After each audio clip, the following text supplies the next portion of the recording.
Aether Drift contains many new and exciting cards that I think have possibilities to be played in Vintage. Monument to Endurance, in particular, plays very nicely with Bazaar of Baghdad.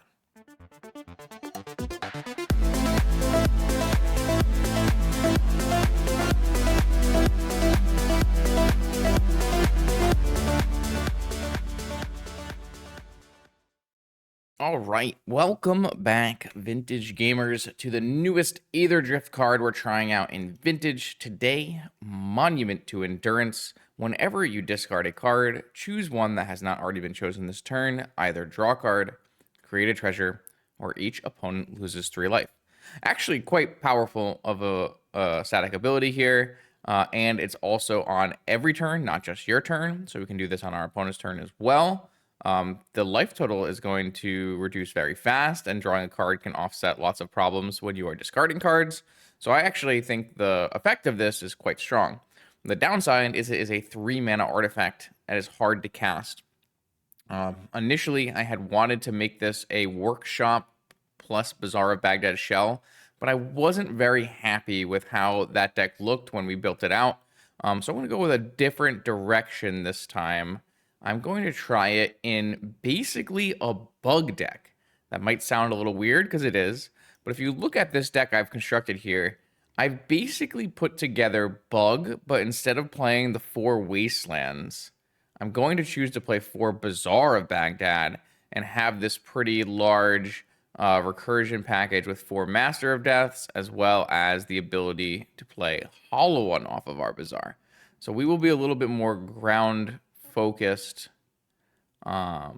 creature focused, I should say, in comparison to maybe what we were going to try to build with Workshop and Monument to Endurance. Maybe if this card impresses me, we still try to do that.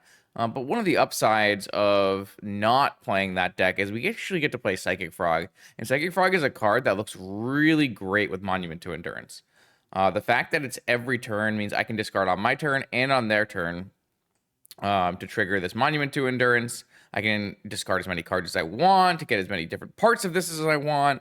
I feel like Psychic Frog is actually a really, really strong card to be paired with the Monument to Endurance. And so that's kind of another reason why I was leaning towards something more blue-oriented. We can get enough blue cards in here to support Force of Will fairly well. Obviously, we need to be able to play this 3-mana card, so we're going to play the Deathrite Shaman Shell. This is very similar setup, mana costs and mana-wise to Bug. So I'm hoping that by leveraging previously working shells, we can find something here that is serviceable. Lots of blue power, lots of black restricted card. I'm going to play the 1 oof in the main. We don't really want to have a ton of oofs in the main because we do want to be able to make treasures off of this monument. But being able to tutor for an oof is really important. And then the sideboard will have a bunch more oofs for the matchups where it really matters.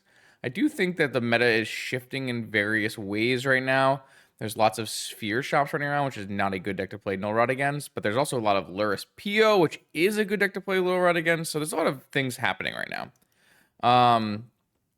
One thing to note here is that this discard is also cycling. Cycling is discarding a card and then doing an effect. So if you were to cycle this Hollow One for 2 mana, we could trigger our Monument Endurance. Or if we were to Island Cycle a Lorien Revealed, we also could trigger Monument to Endurance. So certainly there's a couple other ways to go about this. We could maybe do Grief, Reanimate, Scam with Troll.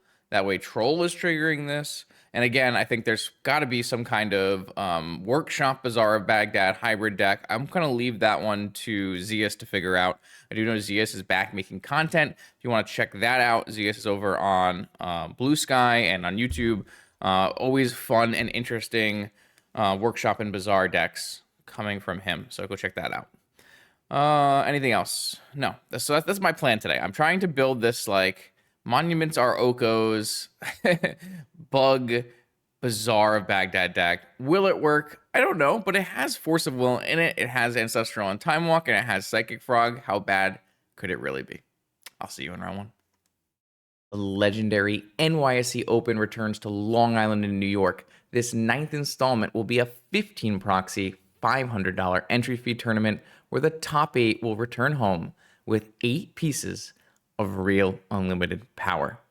Black Lotus, Ancestral Recall, Time Walk, and all 5 Moxens will be part of this celebration of vintage. At 100 players, there'll be an additional wacky draft with classic booster packs from Ice Age to Onslaught, the NYC trophy, Karn altars, $1,000 in giveaways, dealers, and much, much more. Check out the link below for all the details. I hope to see you there. Let's battle.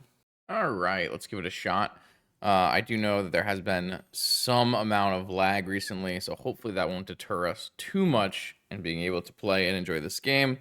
From what I understand, it does look like Daybreak has acknowledged it and is working on it, so hopefully in the next few patches we see some fixes towards this kind of stuff, but certainly something we have to live with for now. This hand has too much mana. I'm going to put this one back. This hand has force. Oh, I don't have any tap land, surveil lands in this deck. It's probably correct, but also it makes me sad. I'm going to do this hand, and I think I'm just going to get rid of the hollow one and see if we can't play this out a little bit more slowly.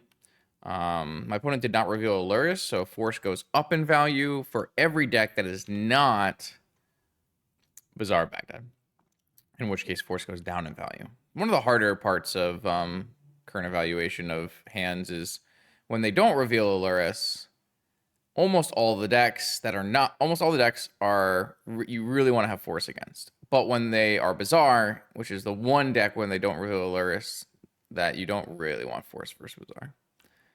All right, my opponent's off to a fast artifact start with a workshop, probably Jewel, but it could also be... So would I rather keep my brainstorm so I can brainstorm this next turn here, or would I rather keep a force and hope I can draw a blue card to force a ring or a... Like if they're Jewel, I really want to have a force for a ring or a Jewel. But if they're Fleshraker, not as much. I think the answer is I'm going to Force of Will pitching Brainstorm. There's a world down the line here where I can hard cast this negation as well, but it might be too late. I think I just need to be able to draw a blue card here and have the possibility of being able to force the follow-up. Unfortunately, I did not draw the blue card. This deck doesn't have a ton of blue cards in it. But I think I made the right play, because if I had gone and kept the brainstorm, I'd have to also draw another force, and there's only 4 forces left in my deck. It's much easier to draw a blue card off the top than there would be to do what I said I wanted to do. Unfortunately, the Jewel deck existing is really, really gross still, so we are just going to die here. You kind of have to have 2 forces to really beat them, or a force plus a null rod, because they just have so many threats now. Like when you combine the idea that Trinisphere is a must counter with the fact that if they had a Time Vault, it was a must counter. If they had, a ring or a jewel, a forge or whatever, kind of means you just have to have double force for a lot of their hands until you can have access to more null rod effects. And that's the reason we are playing 5 null rod effects in our 75, though I could consider playing more. I had initially had 6 or 7 in my initial list, but I do need to have room for mono white and other Bazaar decks and that kind of thing. Unfortunately, it means I'm going to have to trim a little bit on things like Monument to Endurance. I think they shouldn't be attacking my Bazaars, so I should be able to get a lot of value off Master of Death as a controlling element. So the question becomes, like, which of my creatures do I think is the least useful? I mean, I just think that these 3 mana monuments are not great. I'll leave one in for content, but I think this is like a kind of matchup where you really don't... I mean, if we're trying to play our controlling game, maybe it's similar to Master of Death in that capacity. Maybe I'll just board one out then. I think the answer ends up being that I have to... I don't think I can take out very many blue cards here. I have to take out some creatures. I don't know... Maybe... I mean, Hollow One is like a nice, efficient beater is the problem. Maybe I can just take out these Deathray Shamans. That could be fine. The thing with Deathray Shaman is it can threaten an attack on a Jewel, which is not nothing. But I feel like I need to 1, 2, 3, 4, 8, 12, 14, 18, 23, up to 25. But like going lower, I don't think we can cut blue cards because we need to be able to have a turn 0 force. I guess in this case turn 1 because we're on the play. But maybe what I will do is cut this dig through time though because it's a little costly. That goes to 24. Then I need to cut one more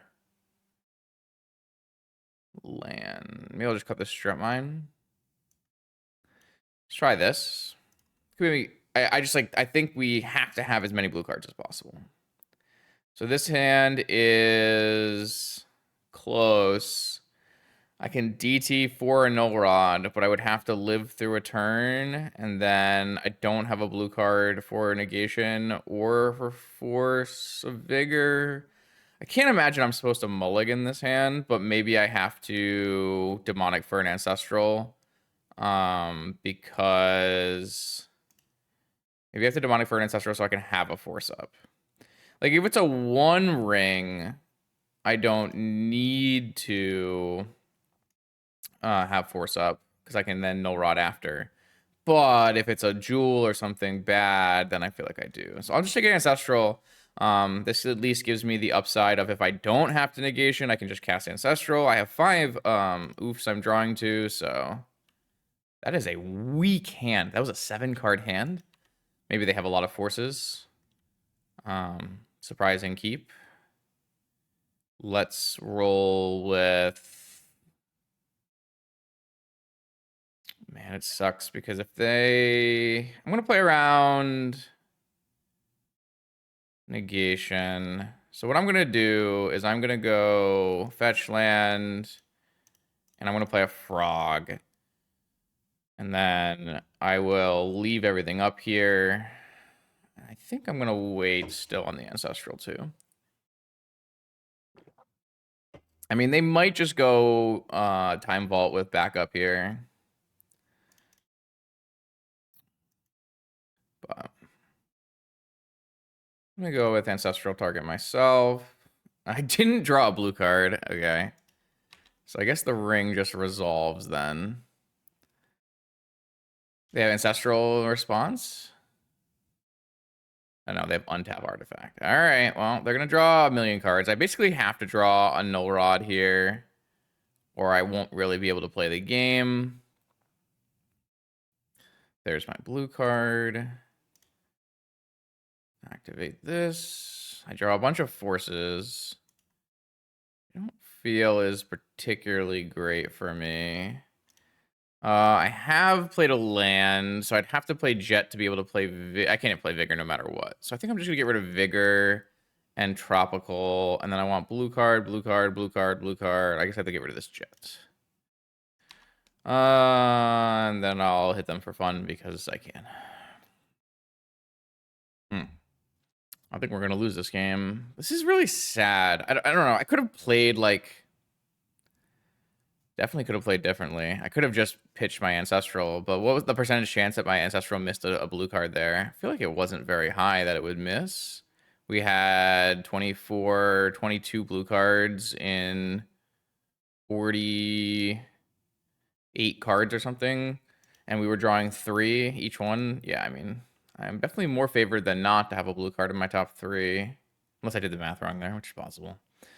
All right, my opponent is going to have infinite cards here. I don't exactly know how I'm coming back from that. Again, if we can survive a turn, theoretically, my opponent's deck still will just fold to a null rod, but it's a little late at this point considering my opponent has 12 cards in hand. I don't know. Jewel existing is really gross, unfortunately, but it is what it is. Time Vault. They don't have a key at the moment, and I have a misstep, so I feel like we just let Time Vault go. Metamorph on key. We let that happen. I have Besage You, so...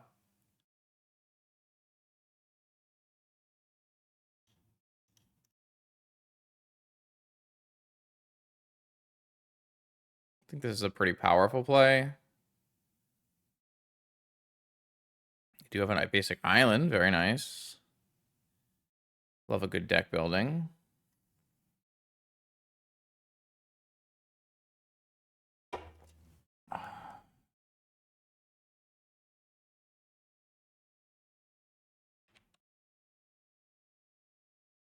I'm lagging at the moment. See if this goes through. All right. So my opponent still has 8 cards in hand. They have a 4 whatever. What is this called? 4 counter ring. Looks like they're going to try to finally PO. We at least have double force for that. And then if we can figure out a way to get a null rod in play, I think there's still chances in this game. Though my opponent can play a Synchronous Stupor now with the mana they currently have because we Besaged them.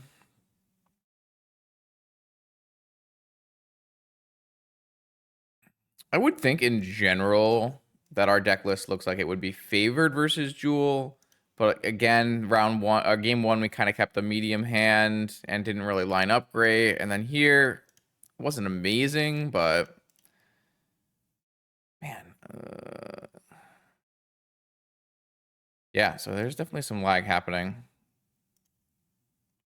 I'll do my best to make sure. I mean, I have to get the recording out, so I gotta play the games on the lag.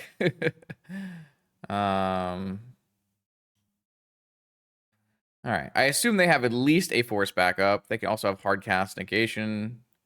It'd be very surprising for them to bring in negation against me, but I don't know why they would do that, but it worked. So do they also have force backup for this? That's the question. If they do, we lose. If they don't, we have the ability to maybe draw a null rod here. We get in hit with Frog, and then we have a Bizarre activation as well. So we've got a lot of looks. Cruise. Okay, we'll definitely cast Cruise first. If they have another negation, there's a problem there. But if I can Cruise first, I have lots more looks with the Bizarre. Okay, let's probe. They have one ring. They do have a sync. Okay, so we would actually have to be able to have a null rod and a force. That's unfortunate. I think that means we can't win. Well, let's activate Bizarre. I simply have not really drawn what we were looking for here. I still have 5 null rods in my deck, but maybe I just needs to be more. All right, well, unfortunately, we just did not hit the cards we needed here. And we're just dead. Okay, I mean, that's, like I said, it's unfortunate, but this is what Jewel is. Jewel, the fact that opponent didn't have a Force of Will in their top 21 is kind of unusual. So I feel like we got a little lucky in that regard. But we definitely did not really hit the cards we were looking for in the matchup. Force of Vigor, not exactly what we want to see. All right, took an L. But our deck seemed like it would function. That's a good sign. All right, here we go. Let's try again for round 2. I don't really feel like round 1 was that bad. I could have seen the areas in which we could have pulled some things together. So we can go forward with at least some amount of hope in our creation. There was obviously choices I could have made differently too. I could have pitched the Ancestral to the negation. I could have tutored for probably an oof to play around negation itself.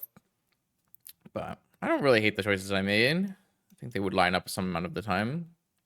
Here we have an interesting choice right away on whether to just play a land and pass or use our Bizarre. We don't really have any way to recoup the lost cards from Bizarre. We don't really want to get rid of any of these cards at the moment. So I think we're just going to play a land and pass here and see what happens. Again, I know Lurrus reveal. This is very important. I'm going to keep stressing it because I didn't really realize that some people could hold this opinion. But I remember having a conversation on the Magic Discord, the Magic Online Discord, someone who did not use Lurrus's reveal as information to dictate mulligans and play patterns, which is just crazy thought. But one of the biggest things you have in terms of free information to make your mulligan decisions is if someone reveals a Lurrus or if someone like serum powders, right?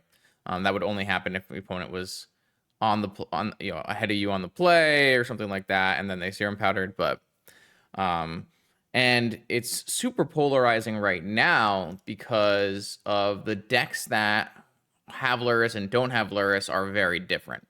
So if an opponent has Lurrus, the majority of the time they're going to be a slow controlling deck. Some percentage of the time they're going to be a combo deck. If they don't have Lurrus, then they are almost always going to be a very linear deck. So mono white initiative, coveted jewel, some kind of mud workshop deck, and the cards you need for those decks are very, all of those decks you really want Force of Will. Where against Lurrus, if it's the controlling Lurrus, you don't really need Force of Will. The big exception, of course, is if your opponent is on Bazaar of Baghdad and Dredge, where you don't want Force of Will. So, like, lots of things to think about in what you can glean from your opponent's no Lurrus reveal. This definitely plays a factor online or in locals if you like know what your opponent is, generally likes to play. Treasure Cruise. All right, well, now we have no further options besides activating Bazaar, so let's go activate Bazaar. We found an Oof and a Emerald, kind of like that against a possible Saga opponent here. Let's get rid of Demonic Tutor. Let's get rid of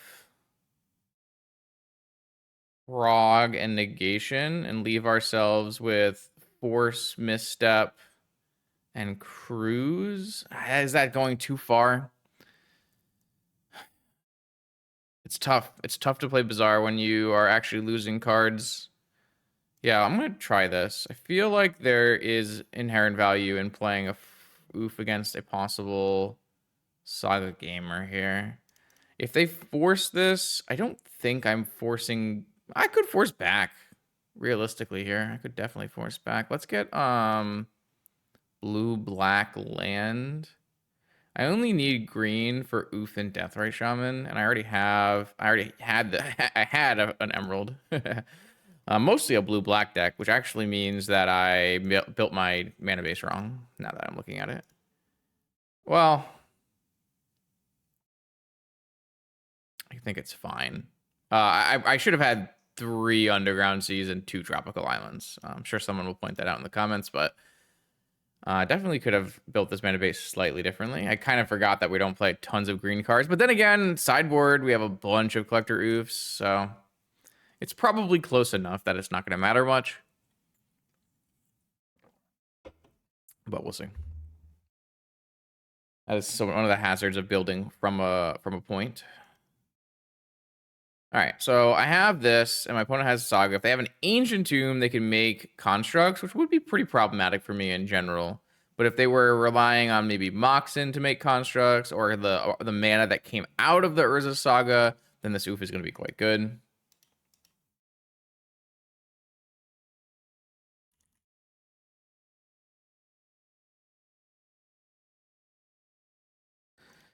Blue-white. So we are at Urza Saga blue-white, no Lurrus deck is interesting. Swords. All right, well, definitely mental misstep swords. Seems very free. They do know about this because they probed our hand. They don't know about this cruise, though. I think drawing a blue card is my best draw. 1, 2, 3, 4, 5. I guess I'm not actually at the point where I can cruise yet. It's kind of unfortunate. I'd like to build a cruise to refill my hand so I can use more Bazaars.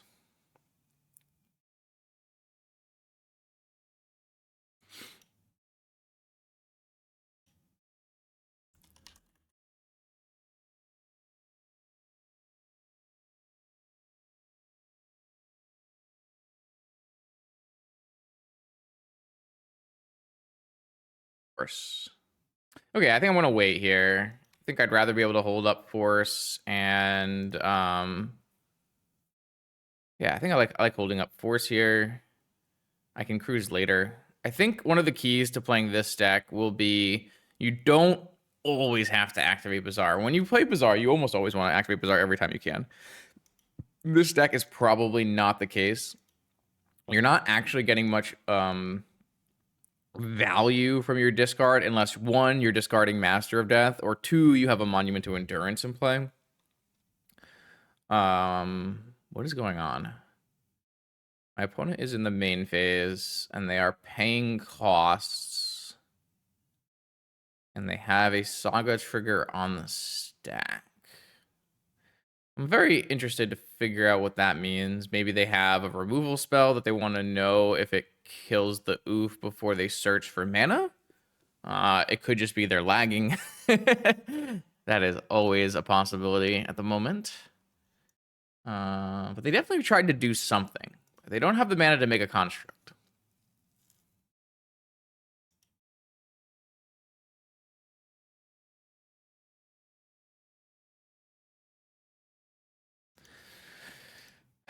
So we have to play this fine line here of balancing Bazaar's card selection with card disadvantage, especially because our deck isn't going to, like I said, it's not going to use the graveyard the most efficiently of Bazaar decks. It's going to use it. Okay, so it's a March of the Otherworldly Light on the oof. Yeah, I mean, I'm gonna try to make sure my opponent does not have access to mana. So I think my opponent is likely playing a blue-white initiative deck, is my suspicion. Not exactly a common deck, but something we have seen before. It's very hard to get enough white cards to really use March effectively. Of course, you can always have like a bunch of, artifact mana sources to help you cast it, but so we've already seen 2 Marches and a Swords, so my opponent still definitely believes that they can get rid of this oof, so they are... Oh, wow, they went for the Bazaar. Sure. That works for me. So they're going to get the Black Lotus, though there's probably not that many targets in their deck, to be fair. And then I am going to use my graveyard to draw 3 cards.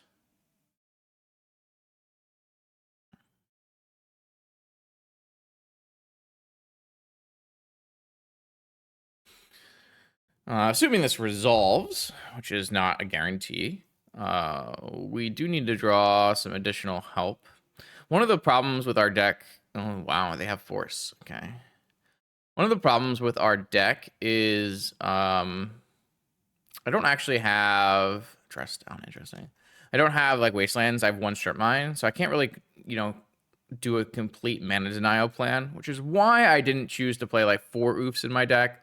Because I without having access to the 5 wasteland effects, the 4 roofs, your mana dial plan is not very efficient.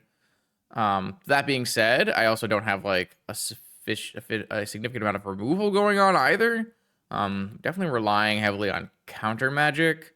Probably, I mean, that works really well against things like Jewel, which we lost to anyways, but can be kind of a problem here if your opponent, removes your Collector Roof and then plays a Black Lotus and plays a White Plume Adventurer. That being said, Frog is quite good against White Plume Adventure. We don't have a basic to search, though. So lots of things are happening. Lots of things are to think about. My opponent has a lot of removal spells already used, so... Deathray Shaman is not a bad draw. It's a mana source. It's a creature. It can hit their yard. Don't hate this at all. Gotta get in there. Gotta clock our opponent before... they are unleashed here. I do love a game where Urza Saga finds no value and then searches up an artifact that can't be used. Those games do make me very happy. But I'm not the Urza Saga player. They happen quite a lot. Oof, there it is. Opponent is stopping on our turn, but if they had a swords, I feel like they would have used it already. So maybe they have some kind of counter magic or slow tutor or something. We, of course, don't even have 2 cards, so we don't even have the ability to force. We could bluff Daze, theoretically, but I'm just going to F6. My opponent has hit their 2nd mana. I don't know if that frees them up to cast anything. If they are playing an initiative deck, then theoretically, a lot of the time, you need 3 mana to start doing really powerful things, but Time Walk, Lavinia are also possibilities. Sure. We're definitely past the point where Lavinia matters for us. We got our crews off. We got our forces off. But Lavinia in general is going to be annoying for us. Especially because I've been recently opting for Dismembers as my typical removal spell, which is not a very good card against Lavinia. Bazaar, now... Alright, I don't want to lose this oof, so I'm just going to eat my opponent's Urza Saga, play a Frog, and play a Bazaar. I will do an end step activation of my Bazaar on their end step because I can hit Masters of Death, which I'd very much like to get in play. If they have a Last Force, they probably have to use it on this Frog, but I would suspect they don't. And yeah, I don't think my oof is the same value as their Lavinia. I think their Lavinia is very, not weak, but I feel like the oof is extremely high value, currently locking down a Lotus, and the possibility is my opponent can play White Plume Adventurers or Seasoned Engineers or something, so.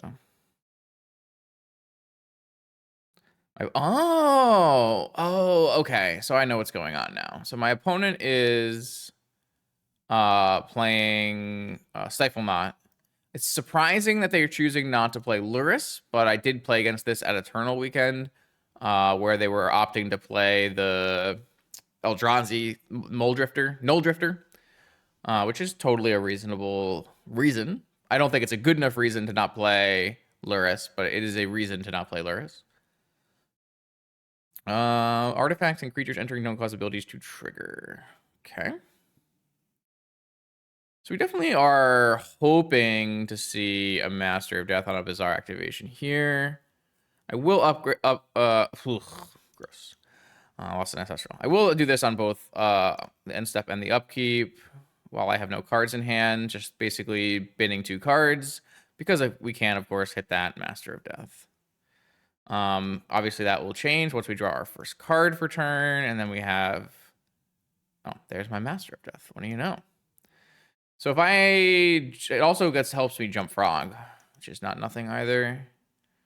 I will jump the Frog and get in. And if my opponent blocks, I will discard this Master of Death. And then I will probably on my turn eat with this Deathrite Shaman so that my opponent does not is farther away from a dig or something. I am going to still pitch this Master though. Think I want to make sure I get in my value, and the Master is always going into my yard no matter what, so. And then I'm going to play Tropical so I can up, well, yeah, I'd like to get to Monument of Endurance, right? So playing Tropical makes sense to me. And I will exile their Swords to Plowshares. If my opponent does have a 2020, or not 2020, is it what's a 12-12? Things get a little dicey. But I am eating with Deathrite and attacking with Frog. So it's possible we can race a 12-12.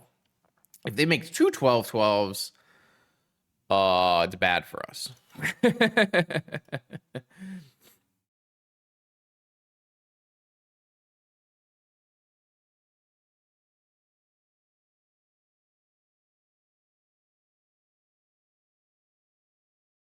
All right, they're coming in with a flyer. I'm taking 1. And then do they have 12-12s? So I was definitely incorrect about the blue-white initiative, but that can happen when your opponent is playing an off-meta deck. All right, they did not have a 12-12. I will not activate Bazaar on my upkeep because I'm going to draw with this Master. This Master plus the card I draw for turn gives me some freedom to use this Bazaar. I'm at 15. Yeah, let's take a look and see what my opponent's working with. Oh, I'm bad at Magic. Sorry, chat.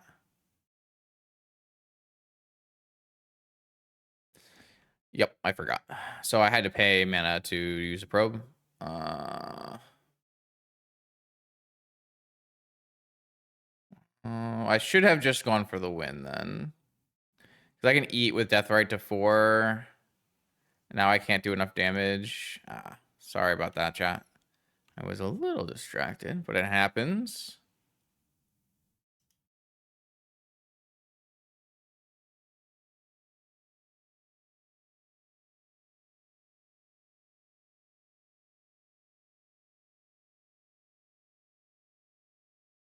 I guess in this case, I just attack with Frog.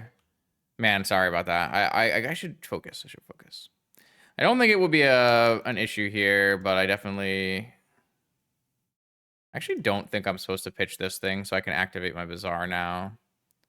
Because my Death Right's going to do 4 damage in 2 turns anyways. This lets me have a better Bazaar activation. Time Walk or something is going to be a lethal card to draw here. Yeah. I guess technically this can get countered, and it means I did less damage, but I can... Yeah, maybe this is worse, actually. when you actually think about it, I don't get to do a Deathrite Shaman activation, so that means that if my opponent is, like, sitting on... say they were sitting on Blusterstorm or Spell Pierce, that play is worse. It's always fun to find little ways to mess up. But we're gonna win this game. It's fine. But yes, lots of things to do. Obviously, you never want to probe for 0 into a Lavinia. All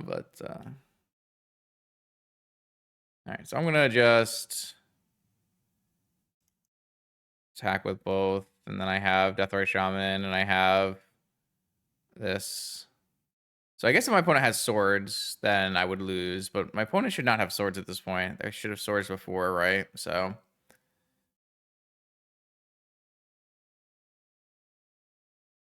I think it's less likely my opponent is able to stop a Deathrite Shaman than it is that... I guess I should just pitch both cards anyways. It's actually kind of really bad for me if my opponent has a removal spell, isn't it? Maybe this play is actually garbage. But I don't feel like there's any way my opponent is going to be able to stop this, so...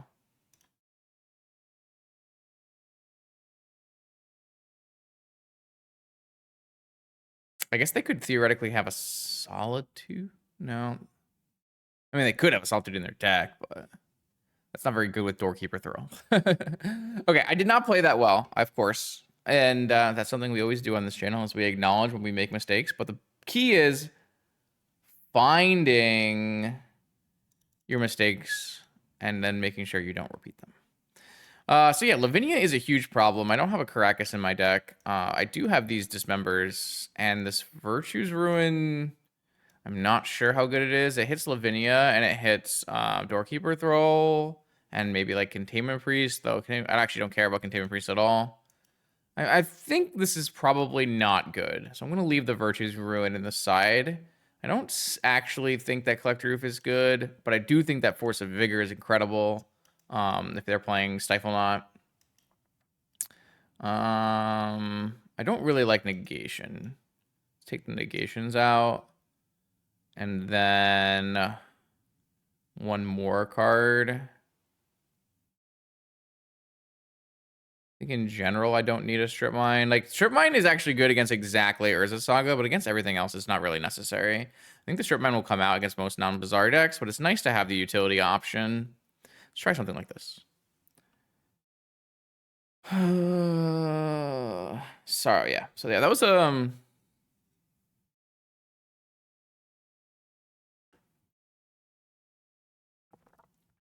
that was an interesting game. It was pretty back and forth. Lots of things happened. Lots of removal spells happened, which could be a little problematic for our future games here. Our deck is definitely creature reliant, so that'll be interesting. Having Mental Misstep for swords is always a huge beating. And we got to do a little Bazaar action there, a little Master of Death action, a little Frog action. So I was pretty happy with that game. It was a nice showcase. This hand is great. I have access to Sapphire Ancestral. That's just amazing. I still could Bazaar on the first turn if I want. I have an access to Force of Will. This is probably one of my best hands. If this hand had like minus Emerald plus Hollow One or something, that's probably one of our better hands. Even then, it's still one of our better hands. It's not one. I just think there are ways we can make it even better. But I still am worried though about counter magic. Fetch land. guess if my opponent has a Daze, I should just play Emerald first.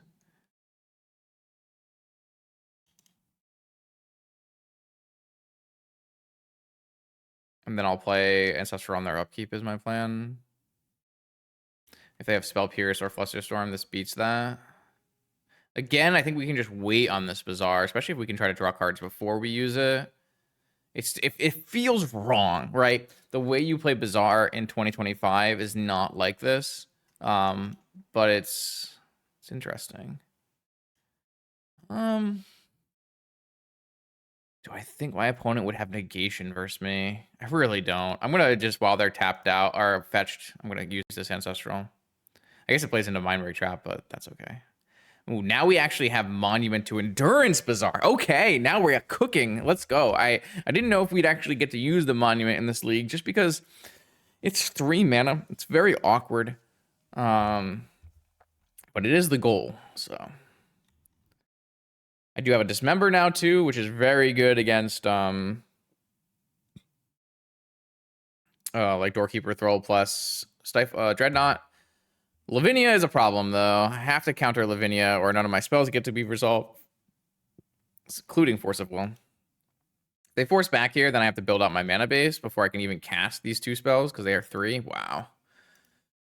Yeah, Lavinia is definitely a card we don't want to see. There aren't a lot of Lavinias in the current metagame, but it's definitely not a card I'm happy to see here. I do think I still like Dismember over like options like Fatal Push and stuff because it's very important to be able to cast your spells for like 1 mana against Archon of Emeria and those kind of cards. All right, the good news here is that I do have a bunch of lands. So when time comes, I can get a 3rd land and start casting spells. This misstep isn't turned off. It is just I have to pay blue mana for it, which we can do. Unlike the probe, which like the probe, which I didn't do. But the good news here is that this Bazaar is going to count for a land, and then we can play a Monument, and then we're going to get cooking. So I'm going to play Bazaar, and then I'm going to play... Ooh. I guess this does show my hand a little bit, but I do want to play the Bazaar this turn, so... I should have fetched before I played the Bazaar, so opponent couldn't randomly interact with that in some way. I do want a black mana. I will play Monument to Endurance. Let's see if it resolves. If it resolves, I'm a pretty happy guy, because I will every turn I will discard 3 to my Bazaar. I'll draw 1 card and make a treasure and it'll lose life. So, and I can dismember this Lavinia now if I want to. It only costs me 1 mana. I just need to make sure I pay some amount of mana for it. But let's activate Bazaar first. I would like to keep... Ooh. I would like to keep... Man, I want this frog. I'm like a little worried about my Bazaar being wastelanded, but I guess I have a frog follow-up, so... I'm just not sure I even need... I do want this Dismember in case they play a Stiflenought here. I am drawing a card back here and making a treasure token. Oh, which means I could play Frog this turn. Okay, I'm gonna discard this Dismember. And the reason is because I'm gonna tap out and play Frog.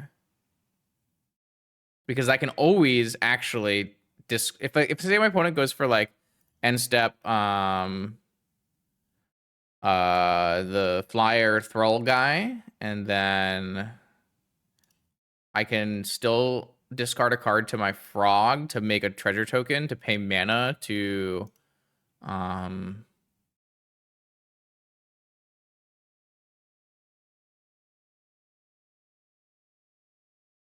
pay mana to mental misstep. All right, so we got our first monument activation here. We drew a card, we got a treasure token, and our opponent's gonna lose 3 life. I'm hoping the card that we draw is like not really great, so I can discard the frog whenever I want to on their turn to get another activation of this monument. Oh, I chew all 4 Bazaars. All right, so I do still have a Bayou left here.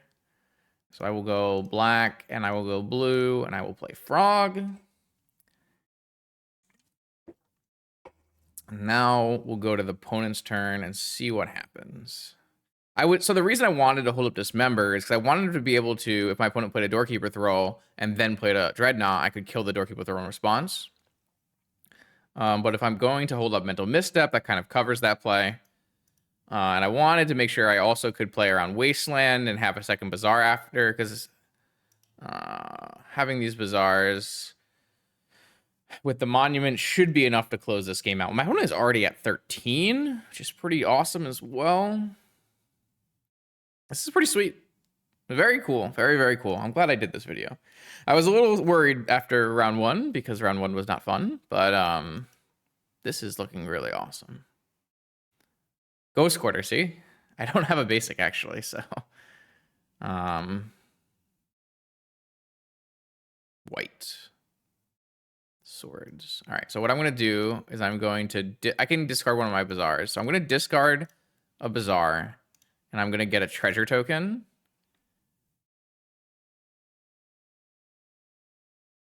And then I'm going to use the treasure token to pay for my Swords to Plowshares. That's so cool. Ah, it's so cool. I love it. I love it. I love it. Ah, I love it so much.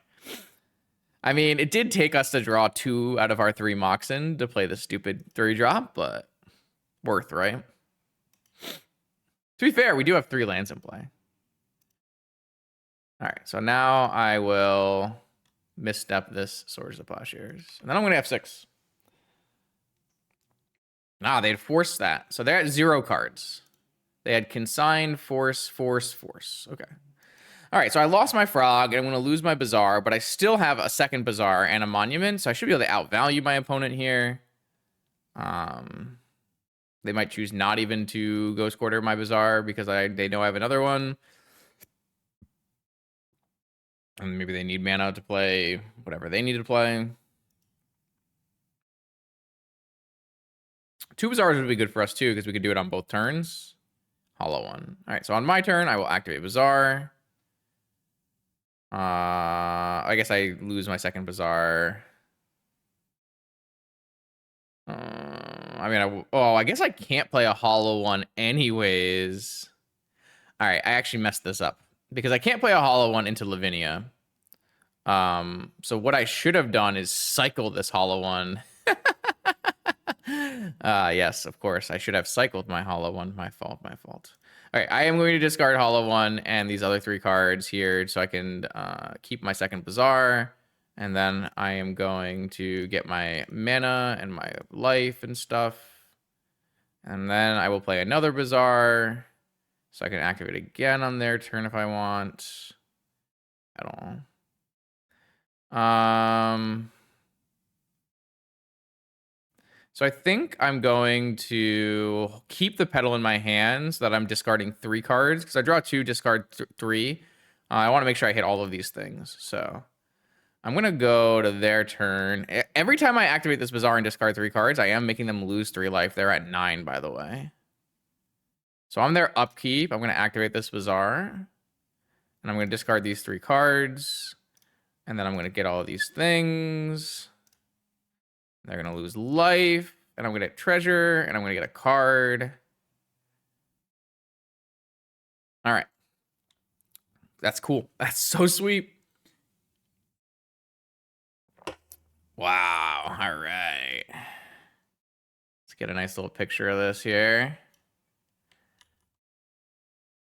Very cool. All right. I'm very happy now. I should make... So here's the thing. I wonder if I should just make this match the video, you know? Like, just skip the whole first match. I have always, and I probably will continue to, for the last, like, 7 years, right? I show you all of my matches, the good and the bad. And I think that's a better way to do things holistically. It's a worse way to do things in terms of engagement and numbers. But, like, how many people will watch the first match of this, see me get demolished by Jewel, and then tune away, right? So, like, if I were to cut out the Jewel match and only put this match in, much more interesting, much more doing the thing, I feel like that's better for, like, making a YouTube video and worse for accurately displaying cards and decks. You know what I'm saying? I don't know. Let me know what you think in the comments. I can't imagine that I would change how I want to make these videos, but it's something to think about, especially if like at some point in the future I was actually doing like a lot to try to make the channel the best it could possibly be. You know, I don't know. Things to think about. Things to think about. All right, here we go into round 3. Opponent has revealed a Lurrus this time. That means I'm actually very reasonably happy to keep a hand like this, where I would normally mulligan a hand. See, I think this is like probably the perfect example of how Lurrus should be affecting your mulligan. Now, this can backfire slightly if my opponent is on a more combo-oriented Lurrus list, but if my opponent is on a controlling list, I really don't want to mulligan at all, if possible. I want to be able to just have as many cards as I can, because you need to put down as many threats as possible. So although this hand is not a good hand against a high probability Lurrus control opponent, I think this hand is actually a fine keep. Though I guess if my opponent has Jet Frog on turn 1, I do lose. I guess I theoretically could also draw Jet and play Frog on turn 1, to be fair, but it's always so brutal to me when my opponent has the on-color Moxen to play turn 1 Frog. This is why I think that these decks should be playing Lotus Petal. Oh, they just have all the Moxen, I see. Because the difference between playing turn 1 and turn 2 Frog is extremely high. Yeah. All right, well, I think I'm going to die. This is definitely one of the ways keeping a worse hand against Lurrus Control can, well, bite you a little bit. If they do have the fairly unlikely Mox plus Frog draw. But they it's not the, out of this world draw. But they do have to have very certain conditions. So, my opponent is going to hit me with a Frog here. And then I have a Frog of my own. My Frog can grow bigger than their Frog because every turn I can pitch a Master of Death to it. What they have that I don't have here is Fatal Pushes in their deck, which is a huge problem. So it's gonna be tough. If we had a bunch of time, right, we could bait a removal spell on our oof by hitting their 2 Moxen. But I don't know how much time we're actually gonna have here with Frog hitting directly on turn 2. That is something that I'm worried about with our deck in general, is I didn't actually find room to fit in like removal spells besides Beseiju. I don't really know, because it's very hard, because I need to have as many blue cards as I can to facilitate these counters, and I already am at like the lowest I can, right? 4, 8, 10, 13, 15, 19, 23. Do want an account like that for a deck like this. So it'd be more like, cut a Monument of Endurance and play a removal spell main. I don't know. Jesus, Saga is so bad for me here. Okay, I mean, if they have Time Walk here, Demonic Time Walk. Okay, so we have lost this game. This is unfortunately like one of the single highest power level draws that Lurrus Control can have. Having multiple Moxen, having turn 1 Frog, having Saga into Time Walk. This might be, top 1%, top 5% draw. So it does make my keep look extremely bad for what it's worth, and that is true. But also it's very, very unlucky for me. I've already lost this game, and I haven't played any spells. But like I said, 2 Moxen, Time Walk, turn 1 Frog, Saga, it really doesn't get worse. That being said, this game is also not over. My opponent has 5 cards in hand. If I can get like a Frog in play, get that going, and then find a Bazaar off the top, like a Bazaar into some things here could definitely lead to a worthwhile situation. I would love to have played an Oop here to make it so my opponent could only get 1 construct, but my opponent has an extra land as well, so even playing an Oof doesn't restrict the construct, so there's really not much to be gained there. I'm going to get a blue land with some amount of redundancy. I'm going to play my own Frog, but again, I am very far behind on this Frog life, and if my opponent has a Force, it's just over. If my opponent forces this, I probably will concede to hide the fact that I am using a bunch of graveyard stuff. I don't know though. Like, I still think there's a theoretical world where we win this game with a Bazaar activation. We activate Bazaar, we discard Master of Death plus some amount of cards, and then we get 2 hollow ones. I got dazed. Holy, we're getting legacy tempoed here. Yeah, I'm gonna concede. I think this game was lost kind of on turn 1, unfortunately. And the minute we get strip mined here, it's pretty much over. So I'm gonna concede that game. I obviously my hand and my theoretical heuristics for keeping that hand were, you know, they did not line up with what my opponent produced in this game. That being said, I still don't believe what my opponent produced in this game is typical of a Lurrus deck, and I don't think it's worth, I don't think you should rule out the mulligan heuristic just because it didn't work in this particular game. I'm going to bring out negation because negation doesn't really hit anything of value. And then I'm going to bring in dismember because of the exact game that you just saw us play where the opponent had a frog that we needed to kill.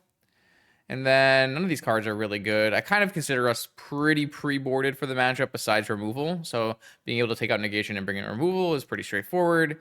I don't typically like Oof against them because they actually don't have very many artifacts. They have 3 Moxes, a Lotus, and sometimes like a Soul Guide or a Vexing Bauble or something. Not all the time, but sometimes. So my opponent drew like half of their fast mana artifacts in that game, which is always going to be a problem. That being said, I could bring in Vigor, which would hit their artifacts that are hitting my yard. But again, I don't know if I care about artifacts that are hitting my yard. Doesn't really feel like that's a huge deal for this deck.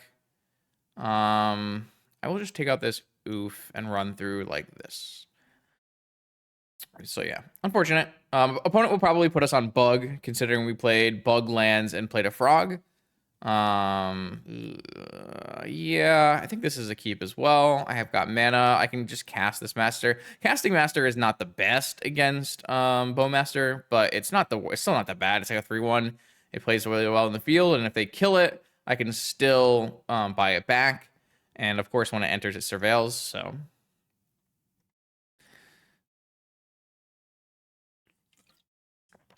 I'm gonna check out what they have, and then I can like cycle this hollow one if I really want to. Again, I don't like mulliganing. I basically don't like mulliganing any hands against Lurrus. If I could help it, I would take out all my forces and I would take out all of and I would play most of my 7s. And the reason is because most decks that you build are actually going to outvalue Lurrus in the long term because the Lurrus deck is so... One, it's not very good at drawing cards. It requires frog hits to draw cards. And then and you can just go over the top of it because it's so pinpointed as a control deck designed to beat the things in vintage that are happening, that if we get our engine going, it's going to be more powerful than their engine, which is kind of hard to believe when you think about it. Like, this is like the best deck in the format, but this is continually shown for me over and over. And it's how I typically approach these kind of matchups. All right, I'm going to display this Master of Death. Again, the Master of Death is definitely awkward against my opponent Bowmastering it, but again, it does come back, so. Yeah. That's how I feel anyways. I'm not saying that that's 100% the case or like tried and true fact, but that's how I've approached Lurrus Control from a deck building and a brewing and a, just a general opponent perspective. Some decks can utilize that knowledge better than others. For instance, I really think that the Lurrus PO deck is drastically favored versus the Lurrus Control deck. And that might not actually be the case. But for me, the way I play the Lurrus PO deck, where I take out all of my forces, all forces of wills, all forces of negations, and I just overwhelm my opponent with POs and stock ups, and I just am a more powerful Lurrus deck, and I just have less dead stuff happening and more powerful draw and card engines. I just find that that's very effective at beating Lurrus Control. So I'm waiting for this to go on the stack. I have a Surveil 2 here, which is nice because it will help us filter our draws, which we definitely need. There is a possibility that we go up to 5 mana in this game and just cast this hollow one. We'll see. If I see a Bazaar, obviously we're keeping a Bazaar. If I see Masters, obviously we're binning Masters. All right, there's a Master and a Deathrite. I kind of want to bin the Master and keep the Deathrite, and then next turn we can play a Master and a Deathrite. My opponent might be on blue-black, or they could be on Esper, I guess. I think we only saw Underground Seas from them in game 1. If they're on Underground Seas only, Masters are quite good because they can't permanently get rid of them without like a Soul Guide Lantern or something. If they are on Esper, being able to sword to Master is definitely less than ideal.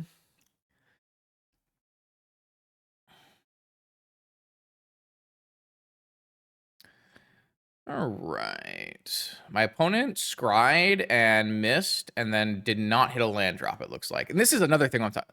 My opponent, Lurrus Control does not have 1 mana cantrips for the most part. Some lists are playing some number of ponders, but this deck has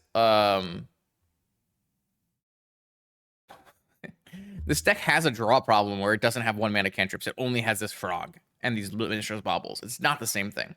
This Fatal Push does not have Revolt, so that Master of Death is not going anywhere.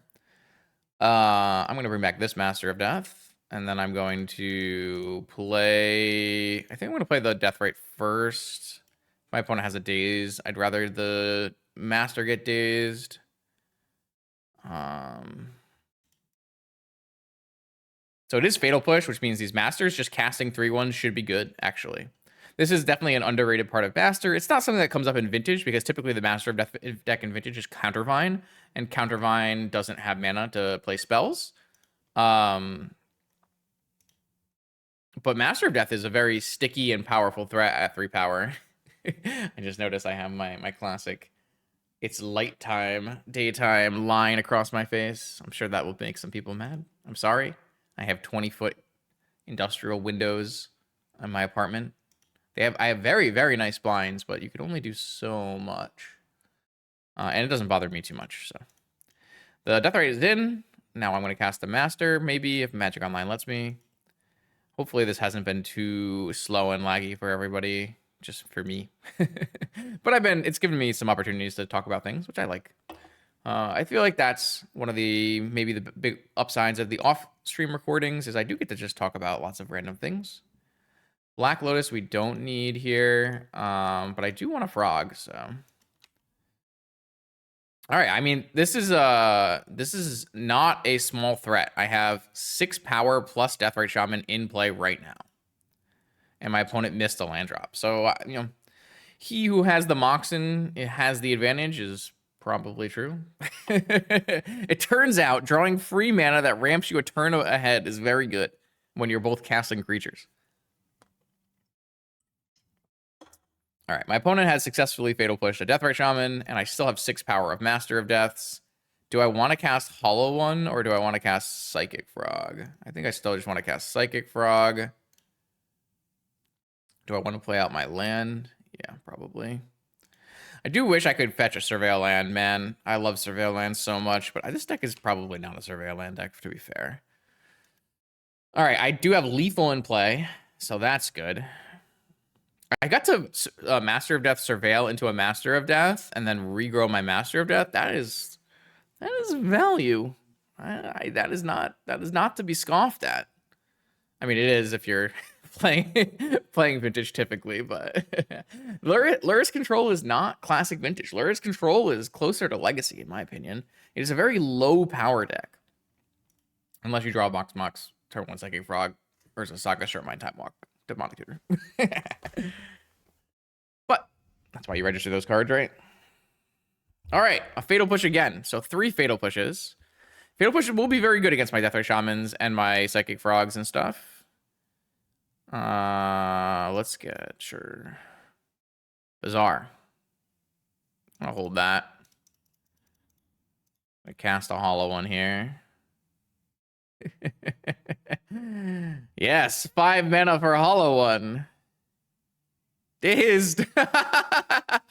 That's too funny. It's okay, though. I still have Master of Deaths. It does still put them behind on a land drop again. So not a bad thing here. I guess if my opponent has land drop Bowmaster, that actually deals with my board. That's kind of funny.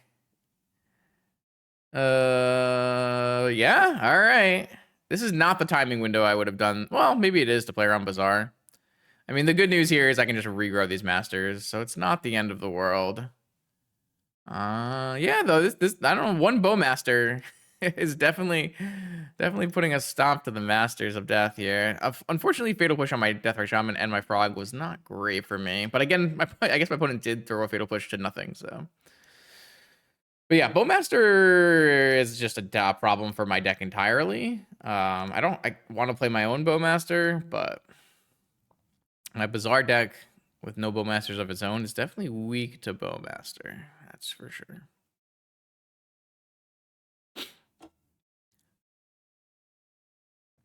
I have a Dismembers in my deck now. More Frogs or Deathray Shamans are definitely good. Let's see. Ancestral Recall. Well, it's hard to cast Ancestral Recall until a Bowmaster is off the table. But if a Bowmaster does come off the table, then that is very good. I think for now, it's just attack with Master, Playmaster. They trade Army Token, and then we see what happens. But yeah. Bowmaster is a problem. I won't say it's not. All right, let's play the new master from our yard that we got back. Surveil. Again, we're looking for... All right, so another master to the yard and a Dismember to the top. That is perfect. All right. I'm pretty happy now. I think we should be in a good spot. I guess, again, a second Bowmaster is a problem.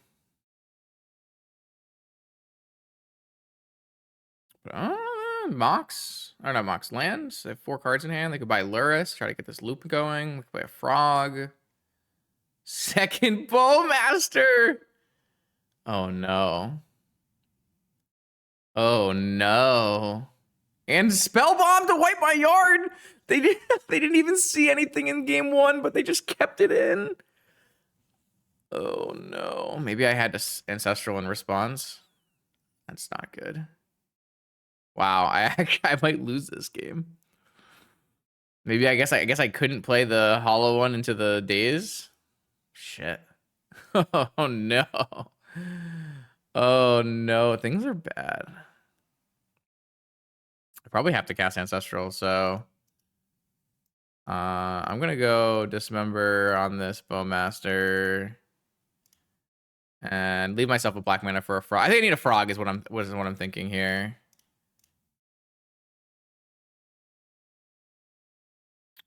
That's not great.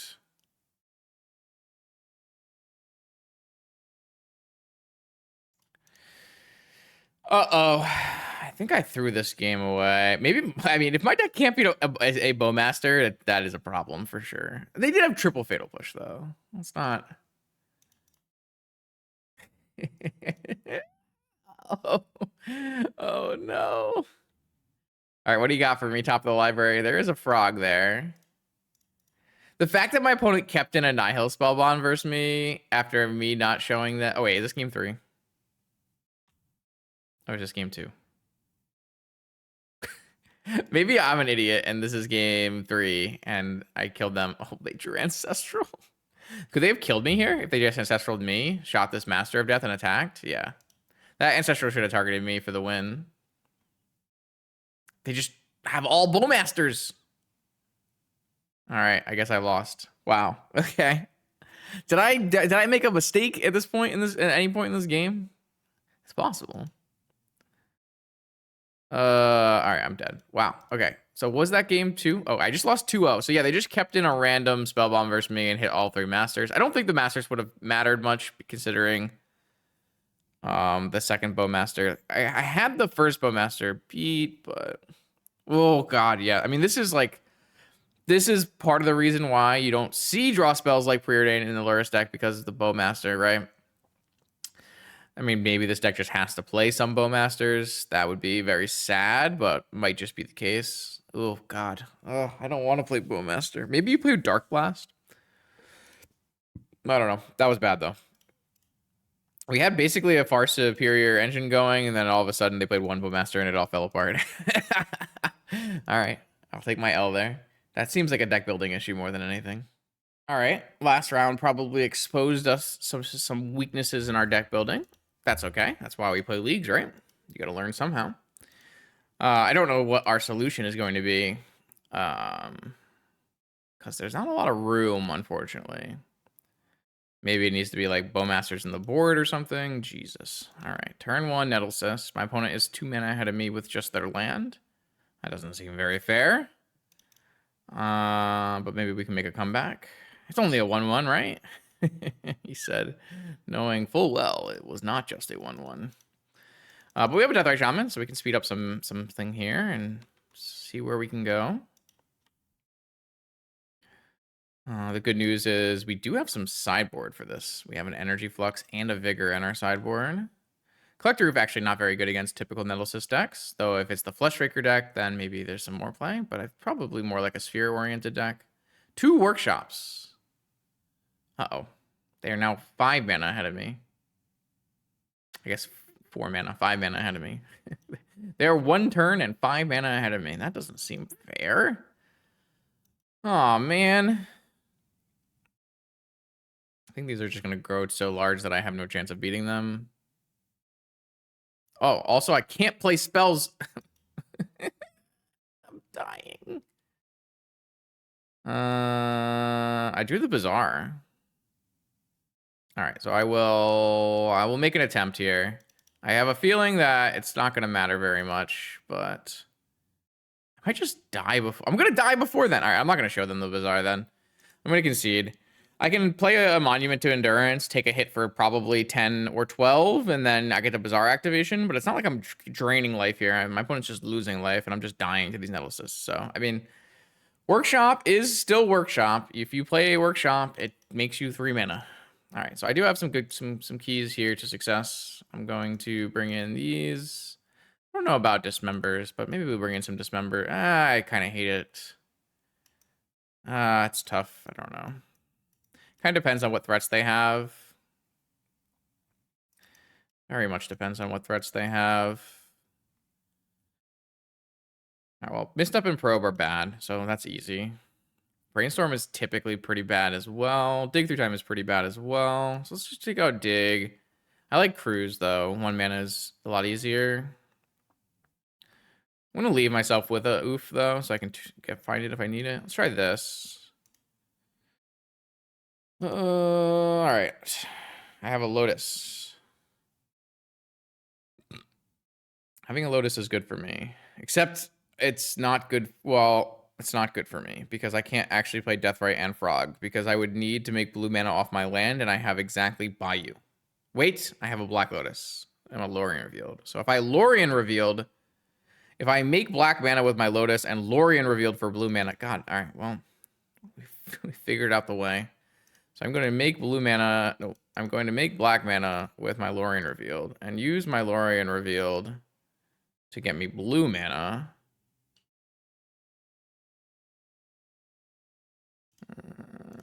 And then I will use that to play that and to play that. Though I don't have any lands in the yard for my Deathrite Shaman, so that's not great. Inventor's Fair, so we are Golosing.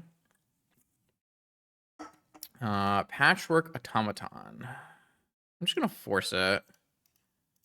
Something that can grow way out of hand, and I'd rather just like keep the board clear. They had to follow up Mox and follow up Vexing Bubble. All right. Awkward sequencing for them there. I will just attack for 1. Draw a card and see where we're at. Okay. I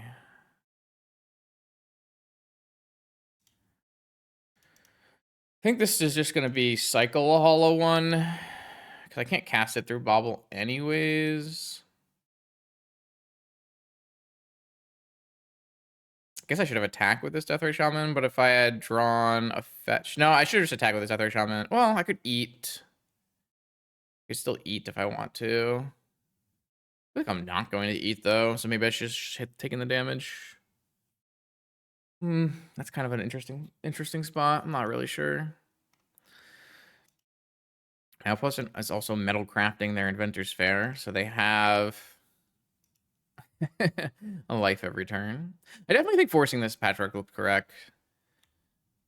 I do want to just keep drawing cards and getting to the point where I'm can find a hateful piece,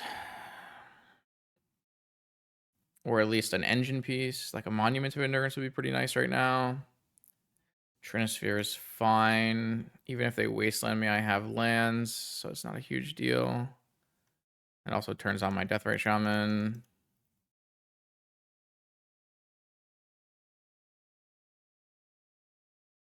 Okay, that just gets pitched to the frog. It's a fetch land. All right, get in with the frog. Discard a pedal. I mean, I could play the pedal through the Bobble because of the Trinisphere, but I don't think I need it at this point. I'd much rather get some damage in, and looks here. We found some creatures. Let's go this, and we'll exile this in case they have a Crucible. And then I will play Master of Death. And then I don't want Sapphire. Do I want Treasure Cruise? Probably. I do assume that I have to... Oh, I think Delve counts as paying, so I guess Cruise should be good.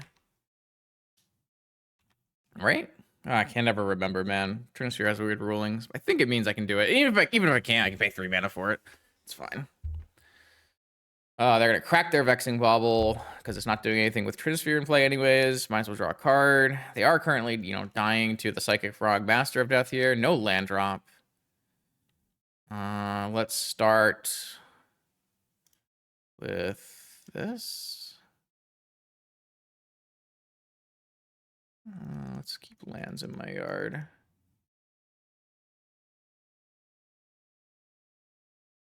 All right. Look at that. We found her. All right. I like how this went great.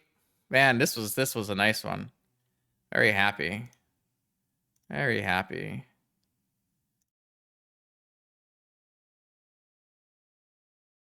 I wonder if, Flux is going to be... I was actually thinking, like, well, maybe we don't want to Flux them so they don't get out from underneath their Trinisphere.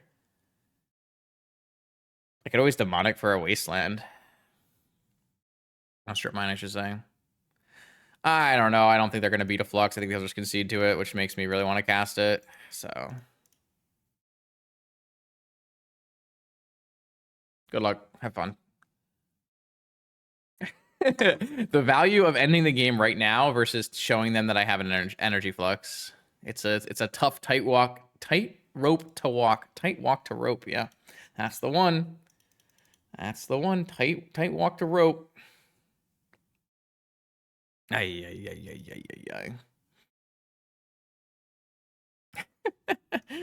Okay. I don't know. I like this deck. It's fun. It's kind of cool. It's definitely not very good, but it's kind of sad because I think the Jewel matchup is the matchup it's probably that it's best at. Like, of the matchups we played tonight, the Jewel matchup looks like it would be the best. Because you just have a recursion engine, draw engine with multiple counters and lots of null rods. But we did get crushed anyways. Man, Bowmaster. I'm just like thinking of this Bowmaster and how it ruined my life. I'm gonna try keeping this hand, but I could see it being bad. 7-card hand from the opponent.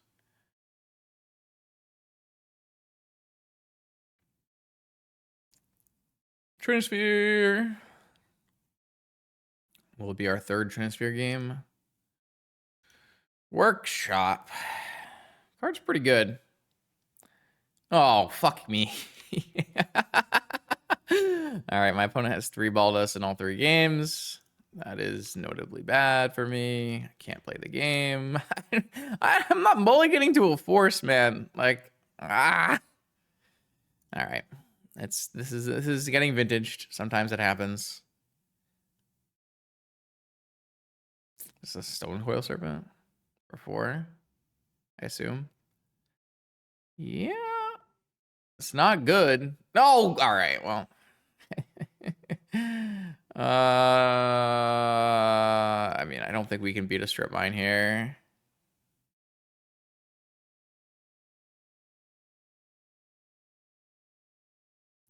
I feel like I need to use this Bazaar as bait. I did hit Energy Flux. I just can't cast these hollow ones into this Trinisphere.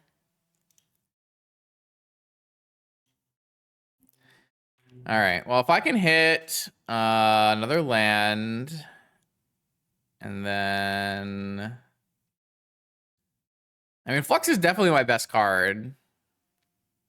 I just don't think it's good enough, unfortunately. Like, if I could find a fetch land off the top on this exact turn, might be good. Hope they wasteland our Bazaar. Hope they don't have any creatures. Okay, that's not that bad. Yes, all right. The Bazaar is wastelanded. All right, I just need to draw a fetch land. Oh.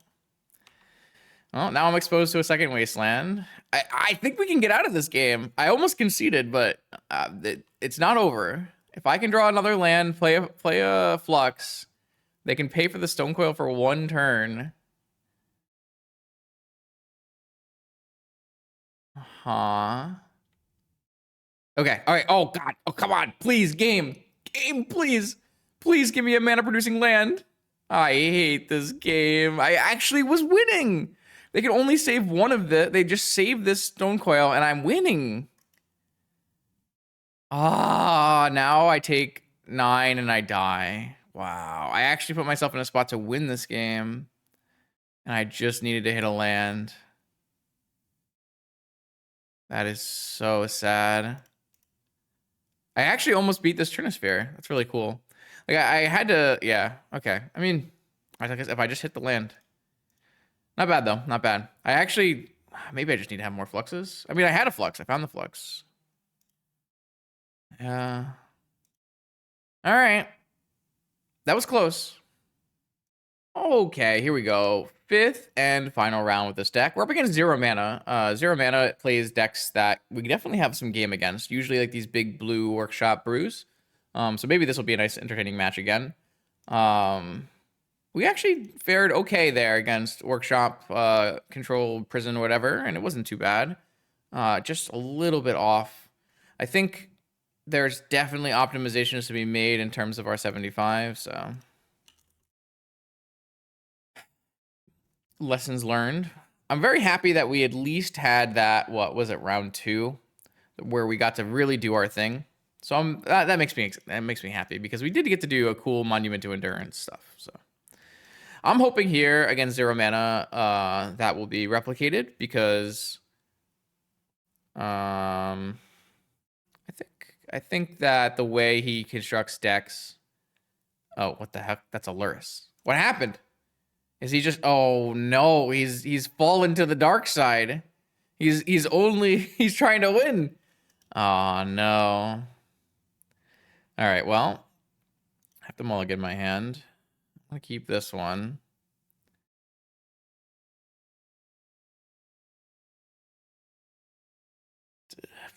If my opponent hadn't revealed Lurrus, I would obviously keep this negation, but I think revealing Lurrus, the negation goes to the bottom.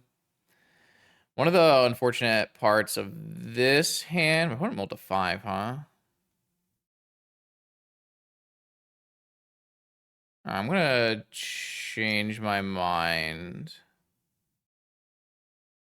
And I'm gonna bin the master and keep the negation and see if I can't hit a key spell and my opponent trying to build out their game plan here on their mulligan to 5.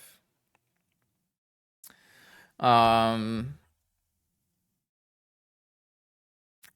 might have to not play Death Right to start because of like Wasteland plus Fatal Push.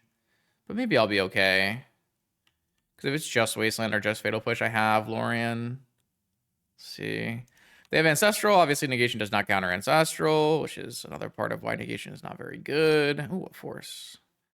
Yeah. With a Force, I think I'd just rather play this Deathrite. Also, I kept, what, a 6-card Deathrite at land hand. It gets a little hard to go Wastelanding against Deathrite. All right, did not get Fatal Push, so that makes me feel good. They do have a Wasteland, though. Are they going to Wasteland me with a Deathrite Shaman in play? Are they going to play a Bowmaster? Are they going to play a Time Walk, maybe?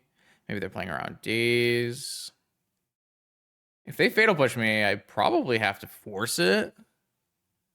Ah, yes, the Azure Beastbinder.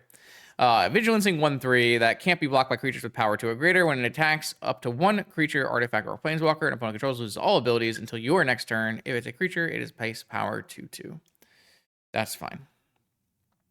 My opponent really likes this card. I think it's not that great, but I definitely see the application.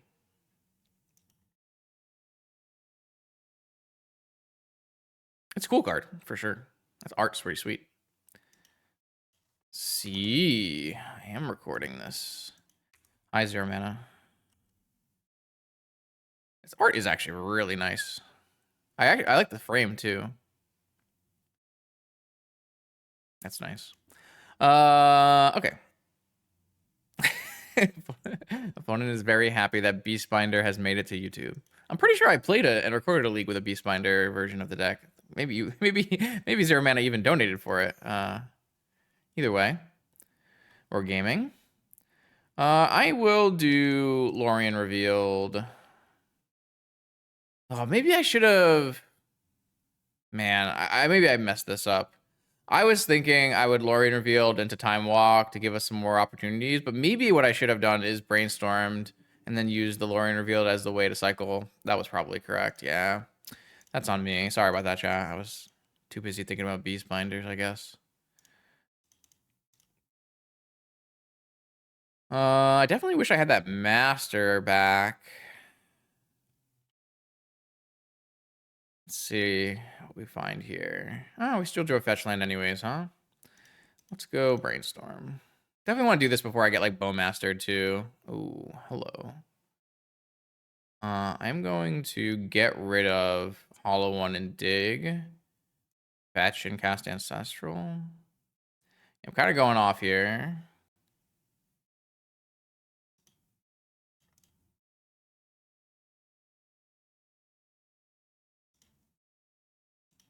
Restricted draw cards are restricted draw cards. Force on the Ancestral. I think that is fine. I'd rather hold my force and make sure that this frog dominates the game. So I guess the Beastbinder holds the frog in check, huh? Well, I guess they can't attack with the Beastbinder, though, because I can just pump my frog once and block. True or false? Because it'll make it a 2/2. Yeah, so they can't even... I thought this might, like, stop the frog or something, but it doesn't really do that.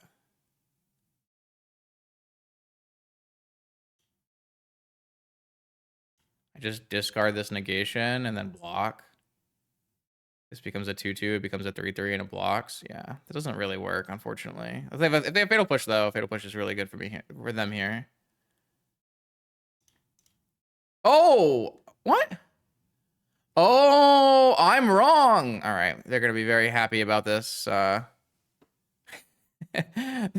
Man's gonna be very happy about this. I thought that the first one was can't be blocked by small creatures, but it can't be blocked by large creatures. Okay, well, I did not read the card correctly, and I'm the one who's gonna pay the price here. Doesn't mean I can attack through it though, so I'm technically winning the race. But and last card, Momentum Breaker. Yeah, I think I'd still rather have my 3/3. I definitely wish I had forced. I definitely wish I had resolved my Ancestral now. Let's put it that way. I definitely made a crucial mistake in identifying exactly how this was going to play out, but okay. Theoretically, I have a force for their Lurrus somewhere down the line here. But yeah, if I could go back and walk this all the way back, I would have pitched force to force. Definitely would have done that. Hey, this is always lessons learned. Oh, they're going up in speed. Change the race a little bit here. They can't really afford to wasteland me. All right, there are still a couple turns from Lurrus. I do need to make sure Lurrus gets countered or I'm in trouble, though. Yeah, wow, I played that very poorly. I played that very, very poorly.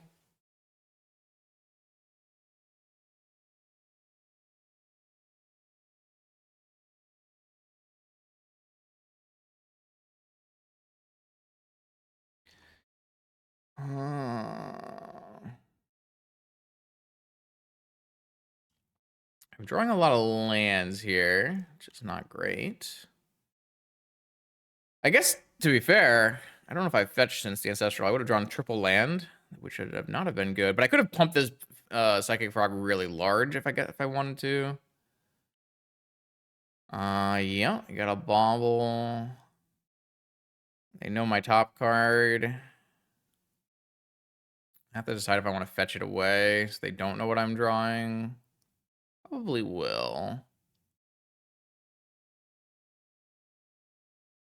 I could always pitch on my opponent's turn, but I don't think I want to do that. I think 3/3 is a totally reasonable attacking clock here, and I want my lands and my force to be able to counter Lurrus. Lurrus is very important. If my opponent starts looping momentum breakers or bobbles, I don't feel like I have a chance of winning this game at all, so...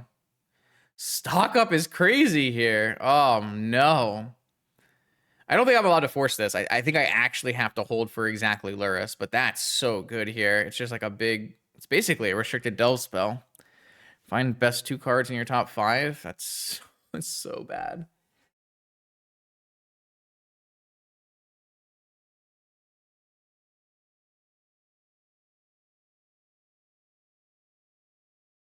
All right, one of them was a land.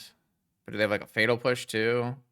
Again, I can't really afford... Again, I'm not going to let them know what my card is, even though they already know. Let's get a Bayou.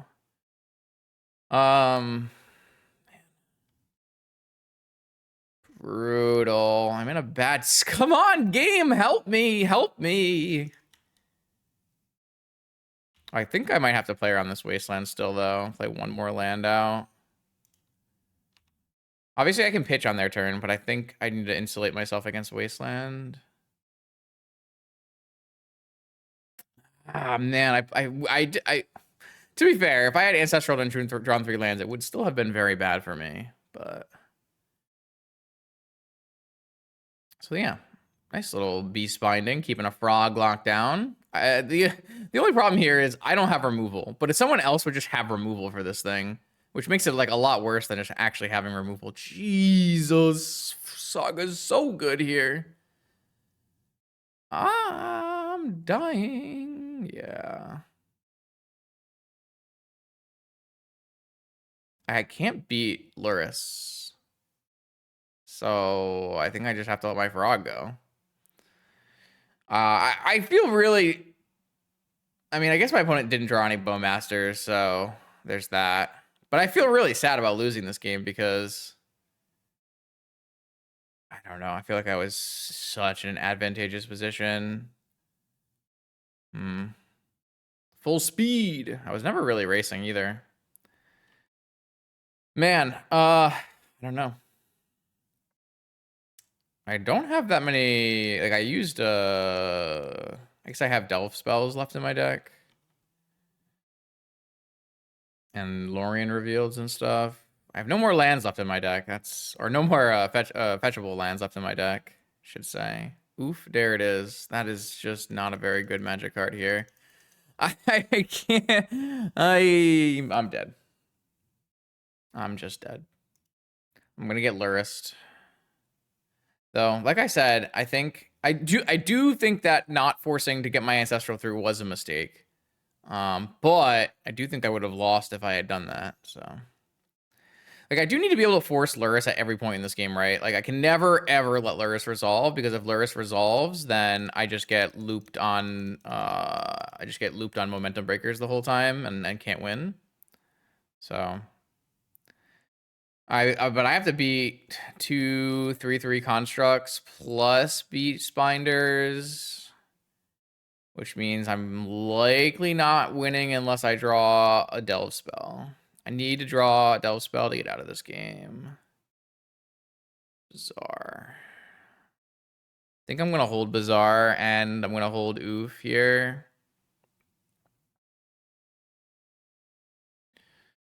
Because if I play Bizarre and activate Bizarre, I go up to 3 down to 0, which doesn't help me.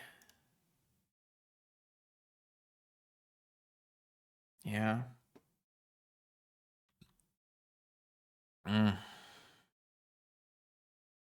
Yeah.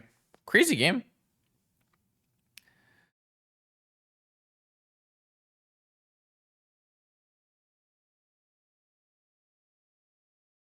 I wonder if I would have won if I had just pitched my whole hand to Frog instead and just attacked. I guess not. Momentum Breaker is so strong. They went for Lotus. There's no like 1-mana things you can get. Or maybe they're holding up Hardcast Force. All right.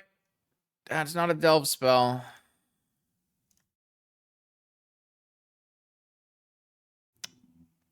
Yeah. I think that means I'm just dead. That's so sad. Ah! Okay.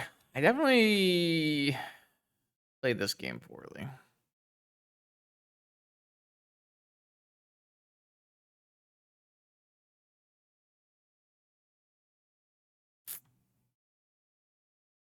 I go to 1 unless they have an artifact. Can't bring back my master, so... And I guess I get wastelanded and strip mined. What is this? A Lorien revealed? Alright, well, I mean... I feel like I had options at the end of this game to draw like cards that mattered, but I definitely did not hit them. I don't have that many for what it's worth. None of these are the cards. It actually just has to be one of the delve spells, probably. Or a Lorien revealed. Or maybe a monument. I don't know. I definitely didn't hit any engine pieces though. I hit a lot of lands. In that case, let's bring in these dismembers for these negations. And oof. And then yeah, we'll run it back. Yeah, I would definitely change how I played that game. I would force back on force. There aren't really like enough targets to force anyways, but like all you really want to force out of the Lurrus deck is Lurrus, which is not even a great value trade.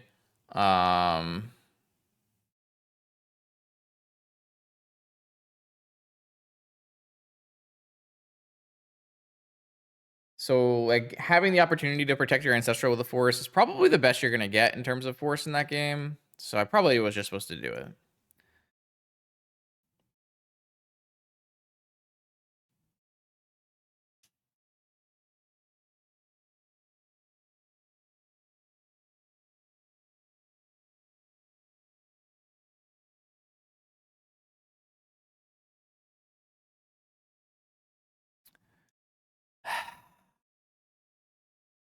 Again, I am in trouble though.